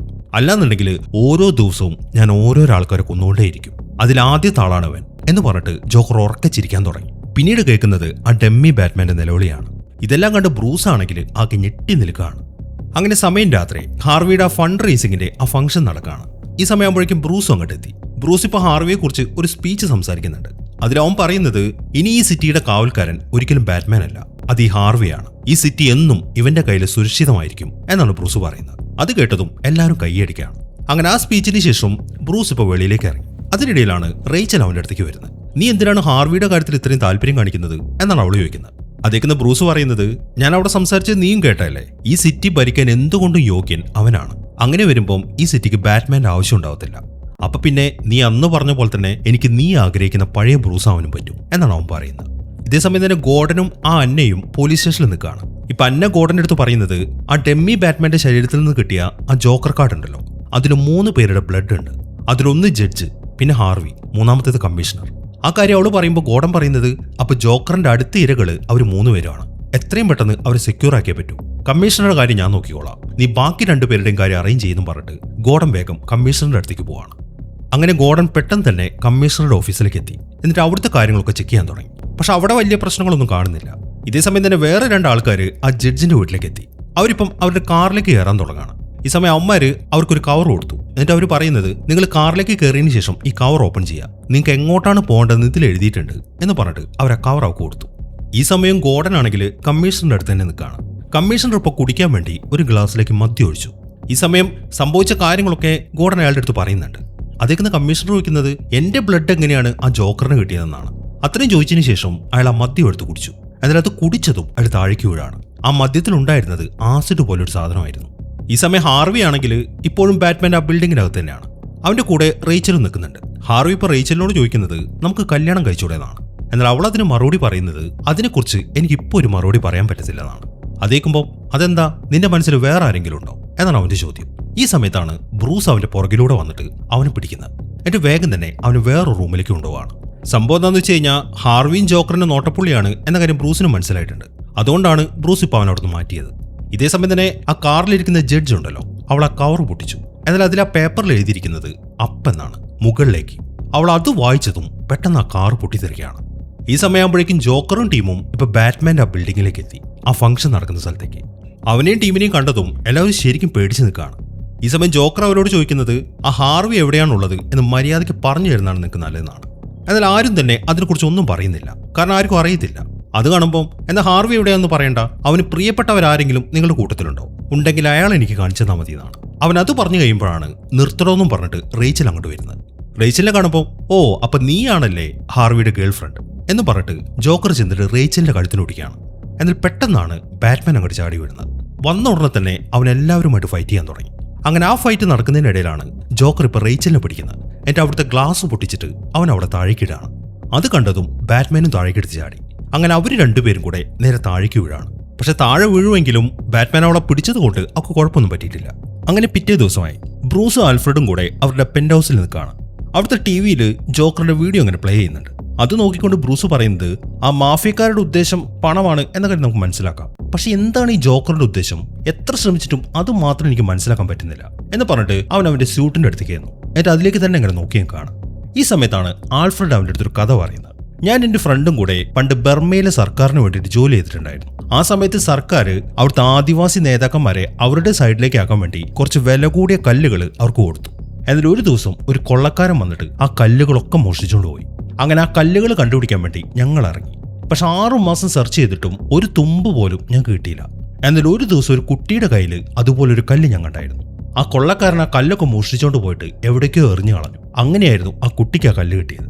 ആ കാര്യം ആൽഫ്രഡ് പറയുമ്പോൾ ബ്രൂസ് ചോദിക്കുന്നത് പിന്നെ എന്തിനാണ് അയാൾ ആ കല്ലുകൾ മോഷ്ടിച്ചതെന്നാണ്. അതേക്കുമ്പോൾ ചില ആൾക്കാർക്ക് ഈ പൈസയിലൊന്നും ഒരു താല്പര്യം ഉണ്ടാവത്തില്ല. അവരവരുടെ ഒരു രസത്തിന് വേണ്ടിയിട്ടാണ് മോഷ്ടിക്കുന്നത്. ഇങ്ങനെയുള്ള ആൾക്കാരെ ഭീഷണിപ്പെടുത്താനോ വിലയ്ക്ക് വാങ്ങാനോ ഒന്നും കഴിയത്തില്ല. ഈ ലോകം കത്തി നശിക്കുന്നത് കാണാനായിരിക്കും അവർ ഏറ്റവും കൂടുതൽ ആഗ്രഹിക്കുന്നത് എന്നാണ് ആൽഫ്രഡ് പറയുന്നത്. അയാൾ ആ പറയുന്നൊക്കെ കേട്ട് ബ്രൂസ് ആണെങ്കിൽ എന്തോ ആലോചിച്ചിട്ട് ജോക്കറിന്റെ ആ വീഡിയോയിലേക്ക് തന്നെ നോക്കി നിൽക്കുകയാണ്. അങ്ങനെ സമയം രാത്രി. ബാറ്റ്മാൻ ഇപ്പം അവിടെ ഒരു ബിൽഡിങ്ങിന്റെ മുകളിൽ നിൽക്കുകയാണ്. അവൻ അവിടെ നിന്നുകൊണ്ട് സിറ്റിയിൽ നടക്കുന്ന ഫോൺ സംഭാഷണങ്ങളൊക്കെ ട്രാക്ക് ചെയ്യുന്നുണ്ട്. അതിൽ നിന്നും അവന് ജോക്കറിന്റെ ഒരു കോള് കിട്ടി. അതിൽ ജോക്കർ പറയുന്നത് ഒരു വീട്ടിലേക്ക് ചെന്ന് കഴിഞ്ഞാൽ ഹാർവി ഡെന്റ് അവിടെ മരിച്ചിടക്കുന്നത് കാണാവുന്നതാണ്. അത് കേട്ടതും ബാറ്റ്മാൻ ഗോർഡനെയും ടീമിനെയും കൂട്ടി നേരെ ആ വീട്ടിലേക്ക് വന്നു. എന്നാൽ അവരങ്ങോട്ട് കയറുമ്പോൾ ഹാർവി അല്ല അവിടെ ഉണ്ടായിരുന്നത്, വേറെ 2 പേരാണ്. ഇപ്പൊ ഗോർഡൻ അവരുടെ പേര് ചെക്കിന്ന് നോക്കുമ്പോൾ ഒരാളുടെ പേര് റിച്ചാർഡ് ഡെന്റ്, മറ്റവന്റെ പേര് പാട്രിക് ഹാർവി. അപ്പൊ അവരുടെ 2 പേരുടെയും സെക്കൻഡ് നെയിം വെച്ചിട്ടാണ് ജോക്കർ നേരത്തെ ഹാർവി ഡെന്റ് എന്ന് പറഞ്ഞിരിക്കുന്നത്. ഈ സമയം ബാറ്റ്മാൻ എന്തെന്ന് വെച്ച് കഴിഞ്ഞാൽ ആ റൂം മൊത്തം സെർച്ച് ചെയ്യാൻ തുടങ്ങി. ആ സെർച്ചിങ്ങിൽ അവിടുത്തെ ചുമരിലായിട്ട് ഒരു വെടിയുണ്ട അവൻ കണ്ടു. അവൻ എന്തെന്ന് വെച്ച് കഴിഞ്ഞാൽ ആ വെടിയുണ്ട തറച്ച ആ ബ്ലോക്ക് മൊത്തത്തിൽ ഇങ്ങോട്ട് ഊരിയെടുക്കുകയാണ്. ഈ സമയം തന്നെ ഗോർഡൻ ആണെങ്കിൽ അവിടെ വെച്ചിരിക്കുന്ന ന്യൂസ് പേപ്പർ കിട്ടി. അയാളത് ചെക്ക് ചെയ്യുമ്പോൾ അത് നാളത്തെ ന്യൂസ് പേപ്പറാണ്. മേയർ വെടിയേറ്റു മരിച്ചു എന്ന വാർത്തയാണ് ആ പേപ്പറിലുണ്ടായിരുന്നത്. അതിൽ നിന്നും അപ്പൊ മേയറാണ് ജോക്കറിന്റെ അടുത്ത ഇര എന്ന കാര്യം അവർക്ക് മനസ്സിലായി. അങ്ങനെ പിറ്റേ ദിവസമായി വെയിൻ എന്റർപ്രൈസസിലെ ആ സ്റ്റാഫ് ഉണ്ടല്ലോ, മിസ്റ്റർ റീസ്, നമ്മൾ ഈ സിനിമയുടെ തുടക്കത്തിലെ ആളെ കണ്ടിട്ടുണ്ട്. അതായത് ബ്രൂസ് അവിടെ കിടന്ന് ഉറങ്ങിയപ്പോൾ അത് വളരെ മോശമായില്ലേ എന്നൊരാൾ ഫോക്സിന്റെ അടുത്ത് പോയി ചോദിച്ചിട്ടില്ലായിരുന്നു. അതാണ് റീസ്. അയാളിപ്പം ഫോക്സിനെ കാണാനെത്തി. അവൻ ചില കാര്യങ്ങളൊക്കെ ആ കമ്പനിയിൽ നിന്ന് കണ്ടുപിടിച്ചിട്ടുണ്ട്. ആ ടംബ്ലർ ഉണ്ടല്ലോ, ബാറ്റ്മാന്റെ വണ്ടി, അത് വെയിൻ എന്റർപ്രൈസസിലെ തന്നെയാണ് എന്ന കാര്യം റീസിന് മനസ്സിലായി. മാത്രമല്ല ബ്രൂസ് തന്നെയാണ് ബാറ്റ്മാൻ എന്ന കാര്യം അവന് മനസ്സിലായി. അതുകൊണ്ട് ഒരു വില പേശലിന് വേണ്ടിയിട്ടാണ് അവനിപ്പോൾ ഫോക്സിന്റെ അടുത്തേക്ക് വന്നിരിക്കുന്നത്. എല്ലാ വർഷവും $10 മില്യൺ വെച്ചിട്ട് എനിക്ക് കിട്ടണം, അല്ലാന്നുണ്ടെങ്കിൽ ഈ കാര്യം ഞാൻ വെളി പറയും എന്നാണ് റീസ് പറയുന്നത്. അതേക്കുമ്പോൾ ഒരു ചില്ലി കാശ് പോലും നിനക്ക് കിട്ടത്തില്ല, നീ വേണമെങ്കിൽ പോയി പറഞ്ഞോ, പക്ഷെ പറഞ്ഞു കഴിഞ്ഞാൽ നിന്റെ അവസ്ഥ എന്തായിരിക്കും ഓർത്തിട്ട് നീ പോയി പറഞ്ഞാൽ മതി എന്നാണ് ഫോക്സ് പറയുന്നത്. അയാൾ അങ്ങനെ പറഞ്ഞു കഴിഞ്ഞപ്പം റീസ് പിന്നെ ഒന്നും മിണ്ടുന്നില്ല. അങ്ങനെ കുറച്ച് സമയം കൂടെ കഴിഞ്ഞു. ഫോക്സ് ഇപ്പൊ ബ്രൂസിന്റെ അടുത്തിരിക്കുകയാണ്. ഇന്നലെ രാത്രി അവൻ ആ വീട്ടിൽ നിന്ന് എടുത്ത ബുള്ളറ്റ് ഉണ്ടല്ലോ, അത് അവർ സ്കാൻ ചെയ്തു. അതിൽ നിന്നും ഒരു ഫിംഗർ പ്രിന്റ് അവർക്ക് കിട്ടി. അങ്ങനെ ബ്രൂസും ആൽഫ്രഡും കൂടെ ആ ഫിംഗർ പ്രിന്റ് ചെക്ക് ചെയ്യാൻ തുടങ്ങി. അത് ആരുടേതാണ് എന്നതിന് 4 സാധ്യതകളാണുള്ളത്. അവരുടെ ഒരു അഡ്രസ്സ് കണ്ടെത്താൻ പറഞ്ഞിട്ട് ബ്രൂസ് വേഗം അവന്റെ ബൈക്ക് ഇരിക്കുന്ന സ്ഥലത്തേക്ക് പോയി. ഈ സമയമാകുമ്പോഴേക്കും ആൽഫ്രഡ് ആണെങ്കിൽ അതിലൊരുത്തന്റെ അഡ്രസ്സ് കണ്ടെത്തി. അവന്റെ പേര് മെൽവിൻ എന്നാണ്. അത് അയാൾ ബ്രൂസിന് പറഞ്ഞു കൊടുക്കുകയും ചെയ്തു. അതിനെ തുടർന്ന് ബ്രൂസ് ബൈക്കും എടുത്തിട്ട് വേഗം തന്നെ വെളിയിലേക്ക് പോവാണ്. ഈ സമയം തന്നെ സിറ്റിയിലാണെങ്കിൽ ആ കമ്മീഷണർ മരിച്ചതിന്റെ ഒരു പരേഡ് നടക്കുന്നുണ്ട്. ഒരുപാട് ആൾക്കാരും അതിൽ പങ്കെടുക്കുന്നുണ്ട്. അതിനിടയിൽ ഗോർഡൻ ആണെങ്കിൽ ആ റാലിക്കിടയിൽ നിന്ന് ആ ഏരിയ മൊത്തം സെർച്ച് ചെയ്യാണ്. കാരണം മേയറിന് വധഭീഷണി ഉണ്ടല്ലോ. അങ്ങനെ ആ റാലിയൊക്കെ അവസാനിച്ചിട്ട് മേയർ ഇപ്പം അവിടുത്തെ ഒരു സ്റ്റേജിൽ നിന്ന് സംസാരിക്കുകയാണ്. അയാളുടെ നേരെ മുമ്പിലായിട്ട് കുറച്ച് പോലീസുകാരിങ്ങനെ നിരന്ന് നിൽക്കുന്നുണ്ട്. കമ്മീഷണറെ കുറിച്ചാണ് മേയർ ഇങ്ങനെ സംസാരിച്ചുകൊണ്ടിരിക്കുന്നത്. ഈ സമയം തന്നെ ബ്രൂസ് ആണെങ്കിൽ ആ സമ്മേളനം നടക്കുന്ന സ്ഥലത്തിന്റെ തൊട്ടടുത്തുള്ള ഒരു ബിൽഡിങ്ങിലാണ്. അവനതിന് മുകളിലത്തെ നിലയിൽ റൂമിലേക്ക് നോക്കുമ്പോൾ കുറച്ച് പോലീസുകാർ അവിടെ കെട്ടിയിട്ടുണ്ട്. സംഭവം എന്താണെന്ന് ചോദിക്കുമ്പോൾ അവർ പറയുന്നത് ഞങ്ങളുടെ തോക്കും കാര്യങ്ങളൊക്കെ ആരോ അടിച്ചോണ്ട് പോയെന്നാണ്. അത് കേട്ടതിന് ശേഷം ബ്രൂസ് എഴുന്നേറ്റിട്ട് അവിടുത്തെ ജനലിന്റെ അടുത്തേക്ക് വന്നു. അവിടെ ഒരു ബൈനോക്കുലറൊക്കെ സെറ്റ് ചെയ്ത് വെച്ചിട്ടുണ്ട്. ഇതേസമയം തന്നെ മേയറുടെ സംസാരമൊക്കെ കഴിഞ്ഞിട്ട് അയാളുടെ മുമ്പിൽ ഇങ്ങനെ നിരന്ന് നിൽക്കുന്ന പോലീസുകാരുണ്ടല്ലോ, അവന്മാരൊക്കെ മുകളിലേക്ക് വെടി പൊട്ടിക്കുകയാണ്. എന്നാൽ ഇതൊന്നും യഥാർത്ഥ പോലീസുകാരല്ല, ഇത് ജോക്കറിന്റെ ടീമാണ്. ജോക്കർ ആ കൂട്ടത്തിലുണ്ട്. അവിടെ കെട്ടിട്ടിരിക്കുന്ന പോലീസുകാർക്ക് പകരമായിട്ടാണ് ഇവരിപ്പോൾ അവിടെ നിൽക്കുന്നത്. അങ്ങനെ അവർ വെടിപൊട്ടിച്ചുകൊണ്ടിരിക്കുമ്പോൾ ബ്രൂസ് ഇപ്പൊ ബൈനോക്കുലറിനോട് അങ്ങോട്ട് നോക്കുകയാണ്. എന്നാൽ അവൻ ആ കർട്ടൻ പൊക്കിയതും അവൻ നിൽക്കുന്ന സ്ഥലത്തേക്ക് ജോക്കറിന്റെ ആൾക്കാർ ഷൂട്ട് ചെയ്യാണ്. അതിനിടയിൽ ജോക്കർ എന്ത് ചെയ്യുന്ന വെച്ച് കഴിഞ്ഞാൽ പെട്ടെന്ന് ചാടി വന്നിട്ട് മേയറിനെ ഷൂട്ട് ചെയ്തു. എന്നാൽ അപ്പോഴേക്കും ഗോർഡൻ അയാളുടെ മുമ്പിലേക്ക് ചാടി വീണു. ആ വെടി കൊള്ളുന്നത് ഗോർഡനാണ്. അങ്ങനെ സംഭവം പാളിയതുകൊണ്ട് ജോക്കറും ടീമും ചിതറി ഓടാൻ തുടങ്ങി. എന്നാൽ അവരുടെ കൂട്ടത്തിൽ ഒരുത്തനെ പോലീസ് പിടിച്ചു. ഇതേസമയം ഒരു പോലീസുകാരൻ ഗോർഡനെ ചെന്ന് നോക്കുമ്പോൾ അയാൾ മരിച്ചു കഴിഞ്ഞിരുന്നു. അതിനിടയിൽ ഹാർവി ആണെങ്കിൽ ആ പോലീസ് പിടിച്ച ജോക്കറിന്റെ ആളുണ്ടല്ലോ, അയാൾ ഒരു വണ്ടിയിൽ ലോക്ക് ചെയ്ത് വെച്ചിരിക്കുകയാണ്. അയാളുടെ അടുത്തേക്ക് വന്നു. ഇവന്റെ പേര് ഡേവിഡ് എന്നാണ്. എന്നിട്ട് നിനക്ക് ജോക്കറിനെ കുറിച്ച് എന്താണ് അറിയുന്നത് എന്നാണ് ഹാർവി ചോദിക്കുന്നത്. എന്നാൽ അയാൾ അതിനൊന്നും പറയുന്നില്ല. ഈ സമയത്താണ് ഹാർവി അവന്റെ യൂണിഫോമിലെ ബാഡ്ജ് ശ്രദ്ധിക്കുന്നത്. അതിൽ എഴുതിയിരിക്കുന്നത് റേച്ചലിന്റെ പേരാണ്. അതിൽ നിന്നും ജോക്കറിന്റെ അടുത്ത ഇര അവളാണ് എന്നൊക്കെ അവന് മനസ്സിലായി. അങ്ങനെ സമയം രാത്രി റേച്ചൽ ഇപ്പം അവളുടെ ഓഫീസിൽ നിൽക്കുകയാണ്. ഈ സമയത്താണ് ഹാർവി അവളെ വിളിക്കുന്നത്. ഹാർവി ഇപ്പൊ കാര്യങ്ങളൊക്കെ അവളുടെ അടുത്ത് പറഞ്ഞു. ജോക്കറിന്റെ അടുത്ത ഇര നീയാണ്, അതുകൊണ്ട് ഏറ്റവും സേഫ് ആയിട്ടുള്ള ഒരു സ്ഥലത്തേക്ക് നീ മാറണം എന്നാണ് ഹാർവി പറയുന്നത്. അതേക്കുമ്പോൾ അങ്ങനെയാണെങ്കിൽ ഞാൻ ബ്രൂസിന്റെ പെന്റ് ഹൗസിലേക്ക് പോവാം, അവിടെയാണ് ഏറ്റവും സേഫ് എന്നാണ് അവൾ പറയുന്നത്. ഹാർവി ആണെങ്കിൽ അത് സമ്മതിക്കുകയും ചെയ്തു. അങ്ങനെ ആ ഫോൺ കട്ട് ചെയ്തതിനു ശേഷം ഹാർവി നേരെ പോകുന്നത് അവൻ നേരത്തെ കണ്ട ഡേവിഡ് ഉണ്ടല്ലോ, ഹാർവി അവനെ ഒരു സ്ഥലത്ത് പിടിച്ചു വെച്ചിട്ടുണ്ട്. അയാളിപ്പോ പിന്നെ അവനെ ചോദ്യം ചെയ്യുകയാണ്. ഇതേസമയം തന്നെ ബാറ്റ്മാൻ നേരെ പോയിരിക്കുന്നത് ആ മാഫിയക്കാരുടെ ഒരു ബാറിലേക്കാണ്. അവിടെ വെച്ചിട്ട് അവൻ ആ ഫാൽക്കോണിയുടെ ബ്രദറായ മെറോണിയെ തൂക്കി. എന്നിട്ട് അയാളെ പിടിച്ചിട്ട് അവിടുത്തെ ബിൽഡിങ്ങിന് മുകളിൽ നിന്ന് താഴേക്ക് ഇട്ടു. ബാറ്റ്മാൻ ഇപ്പൊ അവനോട് പറയുന്നത് മര്യാദയ്ക്ക് ജോക്കർ എവിടെയാണുള്ളതെന്ന് പറഞ്ഞു തരുന്നതായിരിക്കും നിനക്ക് നല്ലതെന്നാണ്. അതേക്കുന്ന അയാൾ പറയുന്നത് അയാൾ എവിടെയാണെന്നൊന്നും എനിക്കറിയത്തില്ല. ഇനിയിപ്പോ നീ ആരുടെ അടുത്ത് ചെന്ന് ചോദിച്ചാലും അയാളെക്കുറിച്ച് ഒരു അക്ഷരം പോലും ആരും നിന്നോട് പറയത്തില്ല. അയാളെ നിനക്ക് കണ്ടെത്തണമെന്നുണ്ടെങ്കിൽ ആ ഒരൊറ്റ വഴിയേ ഉള്ളൂ, നിന്റെ മുഖംമൂടി മാറ്റുക.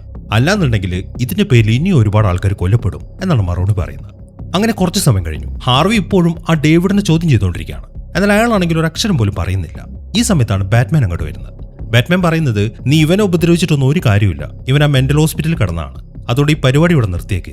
ഇനി ആരും മരിക്കാൻ പാടില്ല. അതുകൊണ്ട് നാളെ തന്നെ നീ ഒരു പത്രസമ്മേളനം വിളിക്കണം. ഞാൻ ആരാണെന്ന് ഞാൻ അവിടെ വെച്ചിട്ട് റിവീൽ ചെയ്യാൻ പോവാണ് എന്നാണ് ബാറ്റ്മാൻ പറയുന്നത്.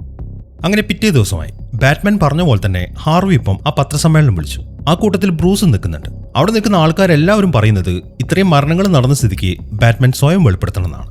അവരെല്ലാവരും ഇങ്ങനെ നിർബന്ധം പിടിക്കുന്ന കാണുമ്പോൾ ബ്രൂസ് തീരെ പ്രതീക്ഷിക്കാതെ ഹാർവി ഒരു കാര്യം ചെയ്തു. അയാളിപ്പോൾ പറയുന്നത് ഞാനാണ് ബാറ്റ്മാൻ എന്നാണ്. അതിനെ തുടർന്ന് പോലീസുകാർ അവനെ അറസ്റ്റ് ചെയ്യുകയും ചെയ്തു. ഇതെല്ലാം അവിടുത്തെ ന്യൂസിൽ റേച്ചലും കാണുന്നുണ്ട്. ഹാർവിയുടെ ആ പ്രവൃത്തി അവൾ തീരെ പ്രതീക്ഷിച്ചതായിരുന്നില്ല.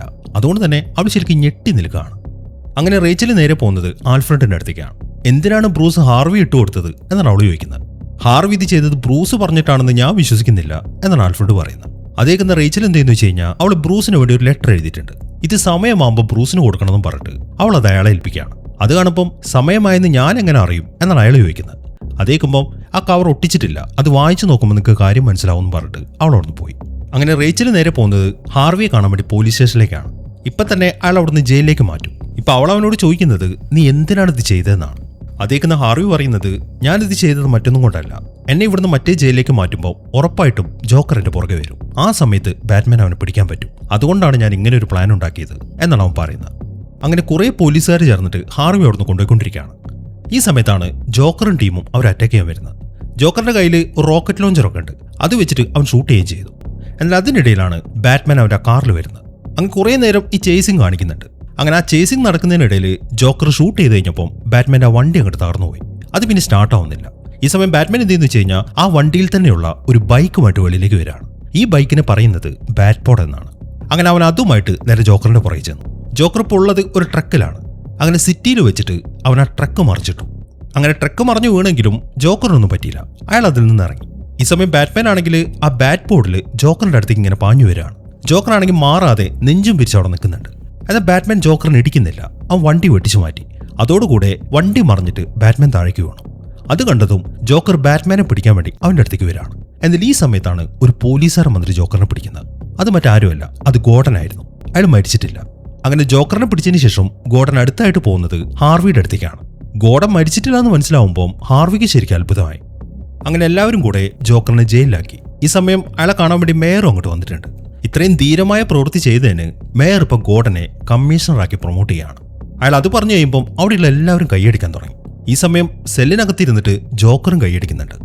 അങ്ങനെ ഗോർഡൻ ഇപ്പം അവന്റെ വീട്ടിലേക്ക് എത്തി. അവൻ അവന്റെ മകന്റെ അടുത്ത് സംസാരിച്ചുകൊണ്ടിരിക്കുമ്പോഴാണ് ഗോർഡന്റെ ഫോൺ ബെല്ലടിക്കുന്നത്. അതിനെ തുറന്ന് ഗോർഡൻ വേഗം തന്നെ സ്റ്റേഷനിലേക്കാണ് പോകുന്നത്. സംഭവം എന്താണെന്ന് വെച്ച് കഴിഞ്ഞാൽ ഹാർവി മിസ്സിംഗ് ആണ്. അതും ജോക്കറിന്റെ പ്ലാനാണ് എന്ന കാര്യം ഗോർഡന് മനസ്സിലായി. അതുകൊണ്ട് തന്നെ ഗോർഡൻ വേഗം തന്നെ ജോക്കറിന്റെ അടുത്തേക്ക് എത്തി. എന്നിട്ട് ഹാർവിയെ നീ എവിടെയാണ് പിടിച്ചു വെച്ചിരിക്കുന്നത് എന്നാണ് ഗോർഡൻ ചോദിക്കുന്നത്. എന്നാൽ ജോക്കർ അതിനെക്കുറിച്ച് ഒന്നും പറയുന്നില്ല. അവനൊന്നും പറയാത്തതുകൊണ്ട് തന്നെ ഗോർഡൻ എന്തെന്ന് വെച്ച് കഴിഞ്ഞാൽ വേഗം തന്നെ ബാറ്റ്മാനെ വിളിച്ചു. അങ്ങനെ ഗോർഡനെ പുറത്തേക്ക് ഇറക്കിയിട്ട് ബാറ്റ്മാൻ ഇപ്പോൾ ജോക്കറിനെ ചോദ്യം ചെയ്യാൻ തുടങ്ങി.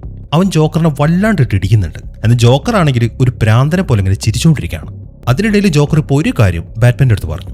അന്ന് ആ ഫംഗ്ഷൻ നടക്കുന്ന സമയത്ത് ഹാർവിയേക്കാൾ കൂടുതൽ നിനക്ക് താല്പര്യം റേച്ചലിനോടാണ് എന്ന കാര്യം എനിക്ക് മനസ്സിലായിട്ടുണ്ട്. അതുകൊണ്ട് ഹാർവി മാത്രമല്ല റേച്ചലിനെ ഞാൻ പിടിച്ചു വെച്ചിട്ടുണ്ട് എന്നാണ് ജോക്കർ പറയുന്നത്. അതും കൂടെ കേൾക്കുമ്പോൾ ബാറ്റ്മാന്റെ ദേഷ്യം കൊണ്ട് കൂടി. അവൻ പിന്നെയും ജോക്കറിനെ വല്ലാണ്ടിട്ട് ഇടിക്കാൻ തുടങ്ങി. അങ്ങനെ അവസാനം ജോക്കർ ആ സ്ഥലം പറഞ്ഞു കൊടുത്തു. ഹാർവിയും റേച്ചലിനെയും 2 സ്ഥലത്താണ് അവൻ ലോക്ക് ചെയ്ത് വെച്ചിരിക്കുന്നത്. ആ കാര്യമാണ് ജോക്കർ ഇപ്പോൾ ബാറ്റ്മാനോട് പറയുന്നത്. അതിനെ തുടർന്ന് ബാറ്റ്മാൻ വേഗം വെളിയിലേക്ക് ഇറങ്ങി എന്റെ കാര്യങ്ങളൊക്കെ ഗോർഡന്റെ അടുത്ത് പറഞ്ഞു. അതിനെ തുടർന്ന് ബാറ്റ്മാൻ ഇപ്പോൾ റേച്ചലിനെ പിടിച്ചു വെച്ചിരിക്കുന്ന സ്ഥലത്തേക്കും ഗോർഡനും ടീമും ഇപ്പോൾ ഹാർവി ഇരിക്കുന്ന സ്ഥലത്തേക്കാണ് പോകുന്നത്. ഇതേസമയം തന്നെ ഹാർവി ആണെങ്കിൽ ഒരു റൂമിനകത്താണ്. അവിടെ കുറേ പെട്രോൾ വീപ്പകൾ ഇങ്ങനെ വെച്ചിട്ടുണ്ട്. അതിലേക്കൊക്കെ ബോംബും കണക്ട് ചെയ്തിട്ടുണ്ട്. മാത്രമല്ല അവിടെ ഒരു ഫോണും കണക്ട് ചെയ്ത് വെച്ചിരിക്കുകയാണ്. ആ ഫോണിലൂടെ റേച്ചൽ സംസാരിക്കുന്ന ശബ്ദവും ഹാർവി കേൾക്കുന്നുണ്ട്. ഈ സമയം തന്നെ റേച്ചലാണെങ്കിൽ ഇപ്പൊ ഹാർവി ഇരിക്കുന്ന പോലെ തന്നെ ഒരു റൂമിന്റെ അകത്താണ്. അവിടെയും കുറെ പെട്രോൾ വീപ്പകൾ വെച്ചിട്ടുണ്ട്. പക്ഷെ അവർക്ക് രണ്ടുപേർക്കും എന്താണ് ചെയ്യേണ്ടത് എന്നൊരു ഐഡിയയും കിട്ടുന്നില്ല. ഈ സമയമാകുമ്പോഴേക്ക് ജോക്കർ ആണെങ്കിൽ ഒരു പോലീസുകാരനെയും പിടിച്ചിട്ട് അവന്റെ സെല്ലിൽ നിന്ന് വെളിയിലേക്ക് ഇറങ്ങി. എന്നിട്ട് ആ പോലീസ് സ്റ്റേഷൻ മൊത്തം ബ്ലാസ്റ്റ് ചെയ്ത് കളയാണ്. ഇതേസമയം തന്നെ ബാറ്റ്മാൻ ആണെങ്കിൽ ജോക്കർ പറഞ്ഞ ബിൽഡിങ്ങിലേക്ക് എത്തി. എന്നാൽ അവൻ അവിടുത്തെ വാതിൽ തുറന്നു നോക്കുമ്പോഴാണ് ജോക്കർ തന്നെ പറ്റിച്ചു എന്ന കാര്യം അവന് മനസ്സിലാവുന്നത്. കാരണം ജോക്കർ പറഞ്ഞതുപോലെ റേച്ചൽ അല്ല അവിടെ ഇരിക്കുന്നത്, അവിടെ ഹാർവിയാണുള്ളത്. അങ്ങനെ ബാറ്റ്മാൻ വേഗം തന്നെ ഹാർവി അവിടുന്ന് വെളിയിലേക്ക് ഇറങ്ങി. ഇതേസമയം തന്നെ ഗോർഡനും ടീമും മറ്റേ ബിൽഡിങ്ങിലേക്ക് എത്തി. അവിടെയാണ് റേച്ചൽ ഉള്ളത്. എന്നാൽ അവരതിന്റെ അകത്തേക്ക് കയറുമ്പോഴേക്കും ആ ബിൽഡിംഗ് മൊത്തം ബ്ലാസ്റ്റ് ആവുകയാണ്. ഈ സമയമാകുമ്പോഴേക്കും ബാറ്റ്മാൻ ആണെങ്കിൽ ഹാർവിയും കൊണ്ട് ആ ബിൽഡിങ്ങിന്റെ വെളിയിലേക്ക് ഇറങ്ങി. അപ്പോഴേക്കും ആ ബിൽഡിംഗ് പൊട്ടിത്തെറിച്ചു. അതിൽപ്പെട്ട് ഹാർവിയുടെ മുഖത്തിന്റെ ഒരു ഭാഗം മൊത്തം കത്തിപ്പോവാണ്. ഈ സമയം ജോക്കർ നേരെ പോയിരിക്കുന്നത് അവിടെ പൂട്ടിയിട്ടിരിക്കുന്ന ആ ലവിന്റെ അടുത്തേക്കാണ്. എന്നിട്ട് ആ സെല്ലിന്റെ കീ എടുത്തിട്ട് ലവ് ഇരിക്കുന്ന ആ സെല്ല് തുറക്കുകയാണ്. എന്നിട്ട് വേഗം തന്നെ ഒരു പോലീസ് വണ്ടിയിൽ കയറിയിട്ട് അവിടെ നിന്ന് രക്ഷപ്പെടുകയും ചെയ്തു. അവനിങ്ങനെ സിറ്റിയിലൂടെ പോകുന്ന സമയത്ത് ഈ നടക്കുന്ന സംഭവങ്ങളൊക്കെ അവൻ വല്ലാണ്ട് ഇങ്ങനെ ആസ്വദിക്കുന്നുണ്ട്. അങ്ങനെ റേച്ചൽ മരിച്ചു. ബാറ്റ്മാന്റെ കയ്യിലിപ്പം റേച്ചൽ ആൽഫ്രഡിന് കൊടുത്ത ലെറ്റർ ഉണ്ടല്ലോ, അത് കിട്ടിയിട്ടുണ്ട്. അവനത് വായിക്കുകയാണ്. അതിൽ റേച്ചൽ എഴുതിയിരിക്കുന്നതെന്ന് വെച്ച് കഴിഞ്ഞാൽ, ഞാൻ എൻ്റെ മനസ്സിലുള്ള കാര്യങ്ങൾ തുറന്നു പറഞ്ഞേക്കാം. ഞാൻ ഹാർവിയെ കല്യാണം കഴിക്കാൻ തീരുമാനിച്ചു. ഞാൻ അയാളെ സ്നേഹിക്കുന്നു. ഇനിയുള്ള എൻ്റെ ജീവിതം അയാൾക്കൊപ്പമാണ്. ഗോതം സിറ്റിക്ക് ബാറ്റ്മാൻ ആവശ്യമില്ലാത്തൊരു ദിവസം വരും, അന്ന് നമ്മൾ ഒന്നിക്കും എന്ന് ഞാൻ നിന്നോട് അന്ന് പറഞ്ഞത് കാര്യമായിട്ട് തന്നെയാണ്. പക്ഷെ അങ്ങനെ ഒരു ദിവസം ഒരിക്കലും വരത്തില്ല. എന്നും എക്കാലത്തും ഈ സിറ്റിക്ക് നിന്നെ ആവശ്യമാണ്. ഇനി അങ്ങനെ ഒരു ദിവസം വരികയാണെങ്കിൽ അന്ന് ഉറപ്പായിട്ടും ഞാൻ നിന്റെ അടുത്തേക്ക് വരും. പക്ഷെ അതൊരു സുഹൃത്തായിട്ട് മാത്രമായിരിക്കും എന്നാണ് റേച്ചൽ അതിൽ എഴുതിയിരിക്കുന്നത്.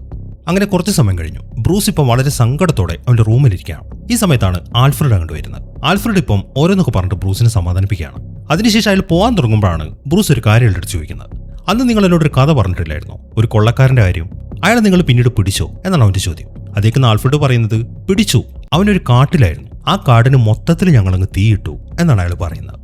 അങ്ങനെ കുറച്ച് സമയം കഴിഞ്ഞു. ഇപ്പൊ അവിടെ ടി-വിയിൽ ഒരു ന്യൂസ് കാണിക്കുന്നുണ്ട്. ആ ന്യൂസിൽ പറയുന്നത് എന്താണെന്ന് വെച്ച് കഴിഞ്ഞാൽ, നമ്മൾ നേരത്തെ കണ്ട ആ റീസ് ഉണ്ടല്ലോ, അയാളിപ്പോൾ ബാറ്റ്മാൻ ആരാണെന്ന് വെളിപ്പെടുത്താൻ പോവാണ് എന്നതിനെ കുറിച്ചാണ് ആ ന്യൂസിൽ സംസാരിക്കുന്നത്. അതൊക്കെ കേട്ടുകൊണ്ട് ആൽഫ്രഡ് അവിടെ നിൽക്കുന്നുണ്ട്.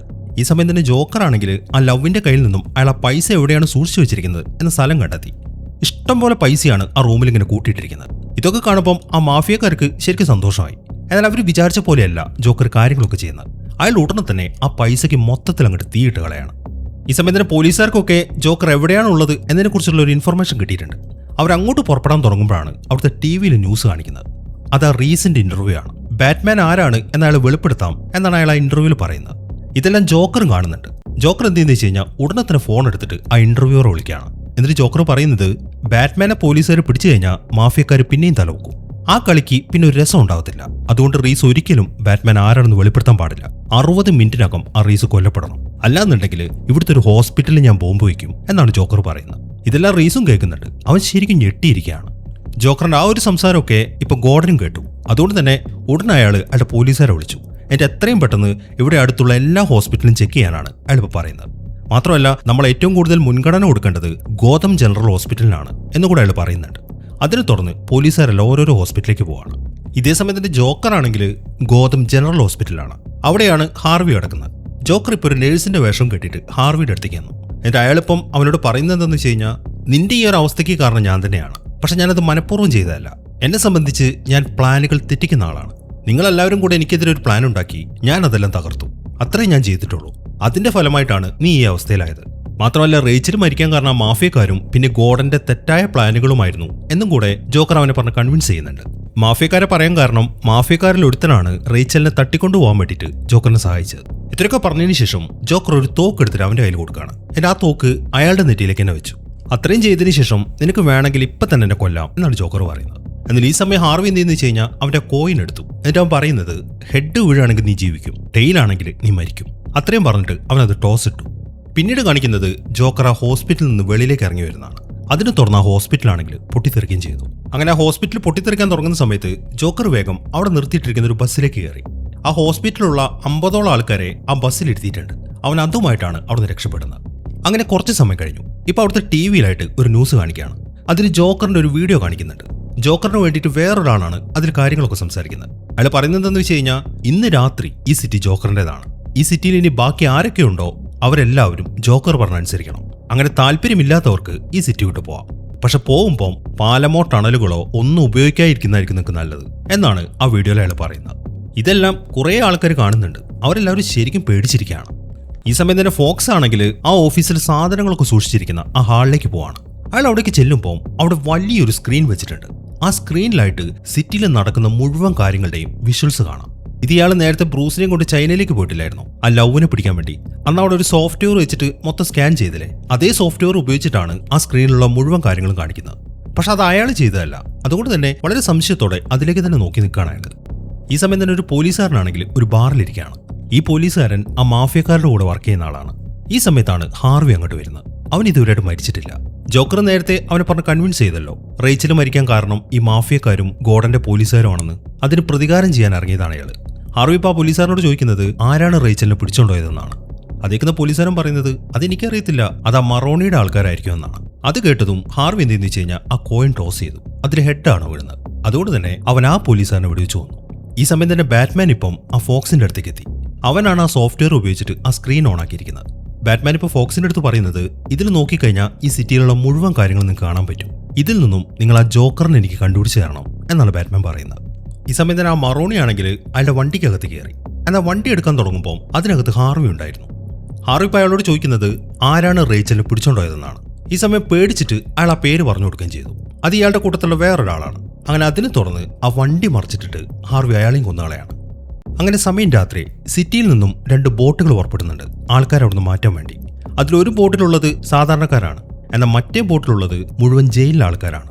അങ്ങനെ ആ ബോട്ട് അവിടെ നിന്ന് പോയിക്കൊണ്ടിരിക്കുമ്പോഴാണ് പെട്ടെന്ന് ആ ബോട്ട് സ്റ്റോപ്പ് ആവുന്നത്. അതിനെ തുടർന്ന് 2 ബോട്ടിലെ ഒരു സ്റ്റാഫ് ഇപ്പൊ എഞ്ചിൻ റൂമിലേക്ക് ചെന്നു. എന്നാൽ അവിടുത്തെ കാഴ്ച അവരെ ഞെട്ടിച്ച് കാണുന്നു. ആ എഞ്ചിൻ റൂമിലായിട്ട് നിറയെ പെട്രോളിന്റെ വീപ്പകൾ ഇങ്ങനെ നിരത്തി വെച്ചിരിക്കുകയാണ്. മാത്രമല്ല ഒരു ബോംബും അവിടെ സെറ്റ് ചെയ്തിട്ടുണ്ട്. ഇതുകൂടാതെ ഒരു ചെറിയ ബോക്സും ഇരിക്കുന്നുണ്ട്. 2 പേരും ആ ബോക്സ് എടുത്തിട്ട് പുറത്തേക്ക് വന്നു. അവരത് തുറന്നു നോക്കുമ്പോൾ അതിലൊരു റിമോട്ടാണ് ഉണ്ടായിരുന്നത്. അത് കണ്ട് ഒന്നും മനസ്സിലാവാൻ നിൽക്കുമ്പോഴാണ് അവിടുത്തെ സ്പീക്കറിൽ നിന്നും ജോക്കറിന്റെ ശബ്ദം കേൾക്കുന്നത്. ജോക്കർ പറയുന്നത് എന്തെന്ന് വെച്ച് കഴിഞ്ഞാൽ, ഇപ്പം നിങ്ങൾക്ക് ഓരോരോ റിമോട്ടുകൾ കിട്ടി എന്ന് ഞാൻ വിശ്വസിക്കുന്നു. ആ റിമോട്ട് ബോട്ടുകളിൽ സെറ്റ് ചെയ്തിരിക്കുന്ന ബോംബിന്റെ റിമോട്ടാണ്. കുറ്റവാളികളുടെ ബോട്ടിൽ കിട്ടിയ റിമോട്ട് സാധാരണക്കാരുടെ ബോട്ടിലെ ബോംബിന്റെയാണ്. അതേപോലെ സാധാരണക്കാരുടെ ബോട്ടിൽ കിട്ടിയ റിമോട്ട് കുറ്റവാളികളുടെ ബോട്ടിൻ്റെതാണ്. 12 മണി വരെ നിങ്ങൾക്ക് സമയമുണ്ട്. ഇവിടെ ആര് ജീവിച്ചിരിക്കണം നിങ്ങൾക്ക് തീരുമാനിക്കാം. കുറ്റവാളികൾ ജീവിച്ചിരിക്കണോ സാധാരണക്കാർ ജീവിച്ചിരിക്കണോ? ജസ്റ്റ് ആ ബട്ടണിൽ നിന്ന് ഞെക്കിയാൽ മാത്രം മതി എന്നാണ് ജോക്കർ പറയുന്നത്. ഇതെല്ലാം കൂടെ കേൾക്കുമ്പോൾ ആൾക്കാരൊക്കെ അവിടെ കിടന്ന് ബഹളം വെക്കാൻ തുടങ്ങി. ഈ സമയമാകുമ്പോഴേക്കും ഫോക്സിന് ജോക്കർ ഇപ്പോൾ എവിടെയാണുള്ളത് എന്ന കാര്യം മനസ്സിലായി. അയാൾ നിൽക്കുന്നത് ആ ബോട്ടുകളുള്ള സ്ഥലത്തിന്റെ ഓപ്പോസിറ്റുള്ള ബിൽഡിങ്ങിലാണ്. അയാൾ അത് വേഗം തന്നെ ബാറ്റ്മാന്റെ അടുത്ത് പറഞ്ഞു. അതിനെ തുടർന്ന് ബാറ്റ്മാൻ വേഗം ആ ബിൽഡിങ്ങിലേക്ക് പോവാണ്. പോകുന്ന വഴിക്ക് ബാറ്റ്മാൻ ഈ കാര്യം ഗോർഡനെയും വിളിച്ച് അറിയിക്കുന്നുണ്ട്. ഈ സമയം തന്നെ സാധാരണക്കാരുള്ള ബോട്ടിൽ ഒരു ബഹളം നടന്നുകൊണ്ടിരിക്കുകയാണ്. അവരെല്ലാവരും പറയുന്നത്, എന്തിനാണ് ആ കുറ്റവാളികളുടെ ജീവിതം രക്ഷിക്കുന്നത്? അവരിവിടെ ജീവിക്കാൻ അർഹിക്കുന്നവരല്ല, അതുകൊണ്ട് അവരുടെ ബോട്ട് തകർത്ത് കളയണം എന്നാണ് ആൾക്കാർ പറയുന്നത്. എന്നാൽ പോലീസുകാർ അതിന് സമ്മതിക്കുന്നില്ല. അവസാനം വോട്ട് ചെയ്തിട്ട് കാര്യങ്ങൾ തീരുമാനിക്കാം എന്നൊരു തീരുമാനത്തിൽ അവരെത്തി. ഇതേസമയം തന്നെ ഗോർഡനും പോലീസുകാരും ജോക്കർ നിൽക്കുന്ന ആ ബിൽഡിങ്ങിന്റെ ഓപ്പോസിറ്റുള്ള ഒരു ബിൽഡിങ്ങിന് മുകളിലാണ്. ഗോർഡൻ ഇപ്പോൾ അവിടെ നിന്നൊരു ബൈനോക്കുലർ വെച്ച് നോക്കുമ്പോൾ ജോക്കർ നിൽക്കുന്ന ബിൽഡിങ്ങിലായിട്ട് കുറെ ഹോസ്റ്റേജസിന് വെച്ചിട്ടുണ്ട്. മാത്രമല്ല 3 ക്ലൗൺസും അവിടെ നിൽക്കുന്നുണ്ട്. ഇനിയിപ്പോൾ എന്താണ് ചെയ്യേണ്ടത് എന്നവർ ഡിസ്കസ് ചെയ്തുകൊണ്ടിരിക്കുമ്പോഴാണ് ബാറ്റ്മാൻ അങ്ങോട്ട് വരുന്നത്. അവൻ പറയുന്നത്, നിങ്ങൾ പെട്ടെന്നൊരു തീരുമാനം എടുക്കല്ലേ, ജോക്കർ ഒന്നും കാണാതെ ഒരു കാര്യം പ്ലാൻ ചെയ്യത്തില്ല, അതുകൊണ്ട് ഒരു 5 മിനിറ്റ് എനിക്ക് ഞാൻ ആദ്യം അവിടെ പോയിട്ടൊന്ന് ചെക്ക് ചെയ്യട്ടെ എന്ന് പറഞ്ഞിട്ട് ബാറ്റ്മാൻ വേഗം തന്നെ അവിടുന്ന് പറക്കാൻ തുടങ്ങി. അങ്ങനെ പെട്ടെന്ന് തന്നെ ബാറ്റ്മാൻ അപ്പുറത്തെ ബിൽഡിങ്ങിലേക്ക് എത്തി. അവിടേക്ക് എത്തിയ ഉടനെ തന്നെ അവന്റെ കണ്ണിലുള്ള സ്കാനർ വെച്ചിട്ട് അവൻ ആ ബിൽഡിംഗ് മൊത്തം സ്കാൻ ചെയ്യാൻ തുടങ്ങി. ഈ സമയം ഫോക്സ് ആണ് അതൊക്കെ ചെക്ക് ചെയ്യുന്നത്. പക്ഷെ എവിടെ നോക്കിയിട്ടും ജോക്കറിനെ അവർക്ക് കാണുന്നില്ല. ആ ബിൽഡിങ്ങിന്റെ പല ഫ്ലോറുകളിലായിട്ട് ഹോസ്റ്റേജസ് ഉണ്ട്, മാത്രമല്ല ക്ലൗൺസും. ഈ സമയത്താണ് ഗോർഡന്റെ കുറെ പോലീസുകാർ അങ്ങോട്ട് വരുന്നത്. അതിനിടയിൽ ബാറ്റ്മാന് മറ്റൊരു കാര്യം മനസ്സിലായി. അവിടെ ക്ലൗണിന്റെ വേഷത്തിൽ നിൽക്കുന്ന ആൾക്കാരുണ്ടല്ലോ, അതൊന്നും ജോക്കറിന്റെ ആൾക്കാരല്ല, അതും ഹോസ്റ്റേജസ് ആണ്. എന്നാൽ ആ കാര്യം പോലീസുകാർക്ക് അറിയത്തില്ല. അവരങ്ങോട്ട് എത്തിയാൽ ഉടനെ തന്നെ ആ ക്ലൗണിനെ ആയിരിക്കും ആദ്യം ഷൂട്ട് ചെയ്യുക. അതുകൊണ്ട് അവരെ രക്ഷിച്ചേ പറ്റൂ. അതിനുവേണ്ടി അവനിപ്പോൾ പോലീസുകാരുടെ അടുത്ത് ഫൈറ്റ് ചെയ്യുകയാണ്. ഈ സമയം തന്നെ ആ സാധാരണക്കാരുള്ള ബോട്ടിൽ വോട്ടിംഗ് ഒക്കെ കഴിഞ്ഞു. അതിന്റെ റിസൾട്ട് ആ കുറ്റവാളികളുടെ ബോട്ട് തകർത്ത് കളയണമെന്നാണ്. എന്നാൽ ആ പോലീസുകാരന് അത് സാധിക്കുന്നില്ല. അതിന്റെ കാരണം അയാൾ പറയുന്നത് ഇതുവരെയായിട്ട് അവർ നമ്മളെ കൊന്നിട്ടില്ലല്ലോ എന്നാണ്. ഈ സമയം തന്നെ ബാറ്റ്മാൻ ആണെങ്കിൽ ഇപ്പൊ ജോക്കർ ഇരിക്കുന്ന സ്ഥലം കണ്ടുപിടിച്ചു. അവൻ വേഗം തന്നെ ജോക്കറിന്റെ അടുത്തേക്ക് എത്തി. എന്നാൽ അത് കണ്ടതും ജോക്കർ അയാളുടെ കൂടെ ഉണ്ടായിരുന്ന പട്ടികൾ അഴിച്ചുവിടാണ്. അങ്ങനെ പട്ടികൾ ഓടി ചെന്നിട്ട് ബാറ്റ്മാൻ അറ്റാക്ക് ചെയ്യാൻ തുടങ്ങി. ഈ സമയം ജോക്കറും ബാറ്റ്മാനെ വല്ലാണ്ട് ഉപദ്രവിക്കുന്നുണ്ട്. എന്നാൽ അത് കാണുന്ന ബാറ്റ്മാൻ എന്ത് ചെയ്യുന്നു വെച്ച് കഴിഞ്ഞാൽ ജോക്കറിന് ഒറ്റ ചവിട്ട് കൊടുത്തു. എന്നിട്ട് വേഗം തന്നെ എഴുന്നേറ്റ് ചെന്നിട്ട് അയാളുമായിട്ട് ഫൈറ്റ് ചെയ്യാണ്. ഇതേ സമയം തന്നെ ആ കുറ്റവാളികളിൽ ഒരുത്തൻ ആ റിമോട്ട് പിടിച്ചിരിക്കുന്ന ആളുടെ അടുത്തേക്ക് വന്നു. എന്നിട്ട് ഉടനെ തന്നെ അയാൾ ആ റിമോട്ട് മേടിച്ചിട്ട് പുറത്തേക്ക് എറിയാണ്. ഈ സമയം തന്നെ സാധാരണക്കാരുടെ ബോട്ടിൽ ആ പോലീസുകാരനെ റിമോട്ടിൽ ഞെക്കാത്ത കാണുമ്പോൾ ഒരുത്തൻ എഴുന്നേറ്റ് ചെന്നിട്ട് അയാളുടെ കയ്യിൽ നിന്ന് റിമോട്ട് മേടിച്ചു. എന്നാൽ അയാളെ കൊണ്ടും ആ റിമോട്ടിൽ ഞെക്കാൻ തോന്നുന്നില്ല. ഈ സമയവും ബാറ്റ്മാനും ജോക്കറും തമ്മിലുള്ള ഫൈറ്റ് നടക്കുകയാണ്. അങ്ങനെ കുറേ നേരത്തെ ഫൈറ്റിന് ശേഷം ജോക്കർ ഇപ്പൊ ബാറ്റ്മാനെ ഇടിച്ചു വീഴ്ത്തി. ഈ സമയമാകുമ്പോഴേക്കും 12 മണിയാവാനായിട്ടുണ്ട്. അതുകൊണ്ട് തന്നെ ജോക്കർ ഇപ്പൊ ബാറ്റ്മാനോട് പറയുന്നത് നമുക്കിനി ഉടനെ തന്നെ ഒരു വെടിക്കെട്ട് കാണാമെന്നാണ്. അതേക്കുമ്പോൾ ഒരു വെടിക്കെട്ട് ഉണ്ടാവത്തില്ല മോനെ, കാരണം എല്ലാവരും നിന്നെപ്പോലെ നീചനല്ല എന്നാണ് ബാറ്റ്മാൻ പറയുന്നത്. 12 മണിയായിട്ട് ആ ബോംബ് പൊട്ടാത്ത കാണുമ്പോൾ ജോക്കറിന് ശരിക്കും നിരാശയായി. എന്നാൽ അയാളുടെ കയ്യിൽ അതിന്റെ ഒരു റിമോട്ട് ഉണ്ടായിരുന്നു. അയാൾ അത് വേഗം എടുത്തു. എന്നാൽ അത് കണ്ടതും ബാറ്റ്മാൻ അയാളെ എടുത്തിട്ട് ആ ബിൽഡിംഗിൽ നിന്ന് താഴേക്കിടാണ്. എന്നാൽ അയാൾ താഴേക്ക് ചെന്ന് വീഴുമ്പോഴേക്കും ബാറ്റ്മാൻ ഒരു റോപ്പ് ഇട്ടിട്ട് അയാളെ പിടിച്ചു. എന്നിട്ട് മുകളിലേക്ക് വലിച്ചിട്ട് അവിടെ തൂക്കിയിടാണ്. ഈ സമയം ജോക്കർ ബാറ്റ്മാനോട് പറയുന്നത് നീ എന്നെ എന്തായാലും പിടിച്ചു, പക്ഷെ നീ ഒരിക്കലും എന്നെ കൊല്ലാൻ പോകുന്നില്ല. ഒരു ദേശത്തിന്റെ പുറത്തൊന്നും ബാറ്റ്മാൻ ആരെയും കൊല്ലത്തില്ല. അതുപോലെ തന്നെയാണ് ഞാൻ ഒരിക്കലും നിന്നെ കൊല്ലത്തില്ല. കാരണം എന്നെ സംബന്ധിച്ചിട്ട് നീ വലിയൊരു ഫണ്ണാണ്. അതുകൊണ്ട് നമ്മൾ തമ്മിലുള്ള ഈ യുദ്ധം ഇങ്ങനെ തുടർന്നുകൊണ്ടേയിരിക്കും. എന്നാൽ നിനക്ക് വേണ്ടി ഞാൻ മറ്റൊരു കാര്യം ചെയ്തിട്ടുണ്ട്. അതൊരു തുറുപ്പ് ചീട്ടാണ്. നിന്റെ ഹാർവി ഉണ്ടല്ലോ, അവനെ ഞാനിപ്പോൾ മാറ്റിയെടുത്തിട്ടുണ്ട്. അവനിപ്പം അവന്റെ പണിയിലായിരിക്കും എന്നാണ് ജോക്കർ പറയുന്നത്. അത് പറയുന്ന കേൾക്കുമ്പോൾ ബാറ്റ്മാൻ ഒരു ഞെട്ടലായിരുന്നു. അവൻ വേഗം തന്നെ അവിടെ നിന്ന് എഴുന്നേറ്റ് പോവാണ്. അങ്ങനെ ബാറ്റ്മാൻ അവിടെ നിന്ന് പോയി കഴിയുമ്പോൾ പോലീസുകാരൊക്കെ അങ്ങോട്ടെത്തി. ഈ സമയം ജോക്കർ ആണെങ്കിൽ ഉറക്കെ ഇങ്ങനെ പൊട്ടിച്ചിരിച്ചുകൊണ്ടിരിക്കുകയാണ്. ഇതേ സമയം തന്നെ ഗോർഡൻ ആണെങ്കിൽ ഹാർവി പറഞ്ഞതിനെ തുടർന്ന് ഒരു ബിൽഡിംഗിലേക്ക് വന്നിരിക്കുകയാണ്. ഇവിടെ വെച്ചിട്ടാണ് റേച്ചൽ മരിച്ചത്. സംഭവം എന്താണെന്ന് വെച്ച് കഴിഞ്ഞാൽ ഹാർവി ഇപ്പം ഗോർഡന്റെ ഫാമിലി പിടിച്ചു വെച്ചിട്ടുണ്ട്. അങ്ങനെ ഗോർഡൻ ഇപ്പൊ ഹാർവിയുടെ അടുത്തേക്ക് എത്തി. എന്നാൽ ഈ സമയം ഹാർവി ആണെങ്കിൽ ഒറ്റയടിക്ക് തന്നെ ഗോർഡനെ താഴേക്ക് ഇട്ടു. എന്നെ അവൻ പറയുന്നത് നിന്റെ തെറ്റായ പ്ലാൻ കാരണമാണ് റേച്ചൽ മരിച്ചത്. നിനക്ക് ഞാൻ പറഞ്ഞത് കേട്ടാ പോരായിരുന്നോ? എന്തിനാണ് നീ നിന്റെ ഇഷ്ടത്തിന് ഓരോന്ന് ചെയ്യാൻ നിന്നത്? അതുകൊണ്ടല്ല അവൾക്ക് ഈ ഗതി വന്നത്. ആ വേദന എന്താണ് എന്ന് നീ അറിയണം. അതുകൊണ്ട് നിനക്ക് പ്രിയപ്പെട്ട ഒരാളെ ഞാൻ കൊല്ലാൻ പോവാണ് എന്ന് പറഞ്ഞിട്ട് ഹാർവി അവന്റെ മകനെ പിടിച്ചു. എന്നാൽ ഈ സമയത്താണ് ബാറ്റ്മാൻ അങ്ങോട്ട് വരുന്നത്. ബാറ്റ്മാൻ പറയുന്നത് എന്താണെന്ന് വെച്ച് കഴിഞ്ഞാൽ നിനക്ക് ആ പയ്യനെ കൊല്ലണോ ഹാർവി? ഇങ്ങനത്തെ ഒരാളാണോ നീ? വെറുതെ ജോക്കർ പറഞ്ഞു കേട്ട് ഓരോന്നൊന്നും ഇറങ്ങി പുറപ്പെടല്ലേ. നമ്മൾ 3 പേരും കൂടെയാണ് ഈ പ്രശ്നത്തിലേക്ക് ഇറങ്ങിയത്. പക്ഷെ നമ്മുടെ കൂട്ടത്തിൽ ഏറ്റവും മികച്ചത് നീയായിരുന്നു. അതുകൊണ്ടാണ് ജോക്കർ നിന്നെ പിടിച്ചത്. ഏറ്റവും നല്ലതായ ഒരു സാധനത്തിനെ മോശമാക്കുക, അതാണല്ലോ ജോക്കറിന്റെ പ്ലാൻ. നിന്റെ കാര്യത്തിൽ അവൻ ആ പ്ലാനിൽ വിജയിച്ചു. പക്ഷെ നിനക്ക് ഇനിയും സമയമുണ്ട്. അതുകൊണ്ട് ഞാൻ പറയുന്ന ഒന്ന് കേൾക്ക് എന്നൊക്കെ പറഞ്ഞിട്ട് ബാറ്റ്മാൻ അവനെ കൺവിൻസ് ചെയ്യാൻ ശ്രമിക്കുന്നുണ്ട്. എന്നാൽ ഹാർവിക്ക് ഒരു മാറ്റവും ഇല്ല. അവൻ ഉടനെ തന്നെ ബാറ്റ്മാനെ നേരെ ഷൂട്ട് ചെയ്തു. അതിനെ തുടർന്ന് ബാറ്റ്മാൻ താഴേക്ക് വീണു. അങ്ങനെ ബാറ്റ്മാനെ വെടിവെച്ചിട്ടതിന് ശേഷം ഹാർവി ഇപ്പം ആ പയ്യനെ കൊല്ലാൻ തുടങ്ങുകയാണ്. എന്നാൽ പെട്ടെന്നാണ് ബാറ്റ്മാൻ ചാടി എഴുന്നേറ്റിട്ട് അവനെയും കൊണ്ട് അപ്പുറത്തേക്ക് ചാടുന്നത്. പിന്നീട് ഗോർഡൻ ചെന്ന് നോക്കുമ്പോൾ ബാറ്റ്മാൻ അവിടെ തൂങ്ങി നിൽക്കുന്നുണ്ട്. അവന്റെ കയ്യിൽ ഗോർഡന്റെ മകനും ഉണ്ട്. എന്നാൽ ഹാർവി താഴേക്ക് വീണു. അവനിപ്പോൾ മരിച്ചിരിക്കുകയാണ്. അങ്ങനെ മകനെ ഗോർഡനെ ഏൽപ്പിച്ചതിന് ശേഷം ബാറ്റ്മാൻ ഇപ്പോൾ താഴേക്ക് വീണു. ഈ സമയമാകുമ്പോഴേക്കും ഗോർഡനും അങ്ങോട്ടെത്തി. ബാറ്റ്മാന് കുഴപ്പമൊന്നും പറ്റിയിട്ടില്ല. ഇപ്പൊ അവിടെ മരിച്ചു കിടക്കുന്ന ഹാർവിയെ നോക്കിക്കൊണ്ട് ഗോർഡൻ പറയുന്നത് ശരിക്കും പറഞ്ഞാൽ ജോക്കറല്ലേ ഇപ്പൊ വിജയിച്ചത്. ഈ സിറ്റിയിലെ എല്ലാ ജനങ്ങളും ഈ ഹാർവിയെ അത്രമാത്രം വിശ്വസിച്ചിരുന്നു. ഇപ്പൊ ഇവൻ കാരണം 5 ആൾക്കാരാണ് മരിച്ചത്. ഈ കാര്യമൊക്കെ ജനങ്ങൾ അറിഞ്ഞു കഴിഞ്ഞാൽ പിന്നെ ആർക്കെങ്കിലും ഇവനൊരു വിലയുണ്ടാവോ? അത് തന്നെയാണ് ജോക്കറും ആഗ്രഹിച്ചത്. അയാൾ അത് നടത്തിയെടുക്കുകയും ചെയ്തു എന്നാണ് ഗോർഡൻ പറയുന്നത്. എന്നാൽ അത് കേൾക്കുന്ന ബാറ്റ്മാൻ പറയുന്നത് ഇവനെന്നും ഒരു ഹീറോ ആയിട്ട് തന്നെ നിൽക്കട്ടെ. ഇവൻ ചെയ്ത കുറ്റങ്ങളൊക്കെ ഞാൻ ഏറ്റെടുക്കാം. കാരണം എല്ലാവരുടെ മുമ്പിൽ ഞാനൊരു കുറ്റവാളിയാണ്. അതങ്ങനെ തന്നെ കിടന്നോട്ടെ എന്നാണ് ബാറ്റ്മാൻ പറയുന്നത്. അത്രയും പറഞ്ഞതിന് ശേഷം ബാറ്റ്മാൻ അവന്റെ വണ്ടി എടുത്തുകൊണ്ട് അവിടുന്ന് പോയി. ഈ സമയത്താണ് ഗോർഡന്റെ മകൻ അങ്ങോട്ട് വരുന്നത്. എന്താ ബാറ്റ്മാൻ പോയത് എന്നാണ് അവൻ ചോദിക്കുന്നത്. അതേക്കുന്ന ഗോർഡൻ പറയുന്നത് അത് മറ്റൊന്നും കൊണ്ടല്ല, നമ്മൾ അവന്റെ പുറകെ പോകാൻ വേണ്ടിയിട്ടാണ്. അതേക്കുമ്പോൾ അതിന് ബാറ്റ്മാൻ ഒരു തെറ്റും ചെയ്തിട്ടില്ലല്ലോ എന്നാണ് ആ പയ്യൻ അടുത്തായിട്ട് ചോദിക്കുന്നത്. ഈ സമയം ഗോർഡൻ പറയുന്നത് ശരിയാണ്, അവൻ ഒരു തെറ്റും ചെയ്തിട്ടില്ല. ഈ ഗോതം സിറ്റി അർഹിക്കുന്നത് ഇവനെപ്പോലൊരു ഹീറോനെയാണ്. അതുകൊണ്ട് തന്നെ നമ്മൾ അവനെ വേട്ടയാടും. അവന് മാത്രമേ അതൊക്കെ താങ്ങാൻ പറ്റത്തുള്ളൂ. കാരണം അവൻ വെറും ഒരു ഹീറോ അല്ല, മറഞ്ഞിരിക്കുന്ന ഒരു ഗാർഡിയനാണ് അവൻ, ഒരു രക്ഷകൻ, ഒരു ഡാർക്ക് നൈറ്റ്. ഇത്രയും കാര്യങ്ങളാണ് അയാൾ അയാളുടെ മകന്റെ അടുത്ത് പറയുന്നത്. അങ്ങനെ പിറ്റേ ദിവസമായി ബാറ്റ്മാൻ പറഞ്ഞ പോലെ തന്നെ എല്ലാ കുറ്റങ്ങളും ബാറ്റ്മാനാണ് ചെയ്തത് എന്ന കാര്യം ഗോർഡൻ എല്ലാവരുടെ അടുത്തും വെളിപ്പെടുത്തി. അതിനെ തുടർന്ന് ബാറ്റ്മാൻ്റെ ആ ലൈറ്റ് ഉണ്ടല്ലോ, അവരതൊക്കെ തകർത്ത് കളയാണ്.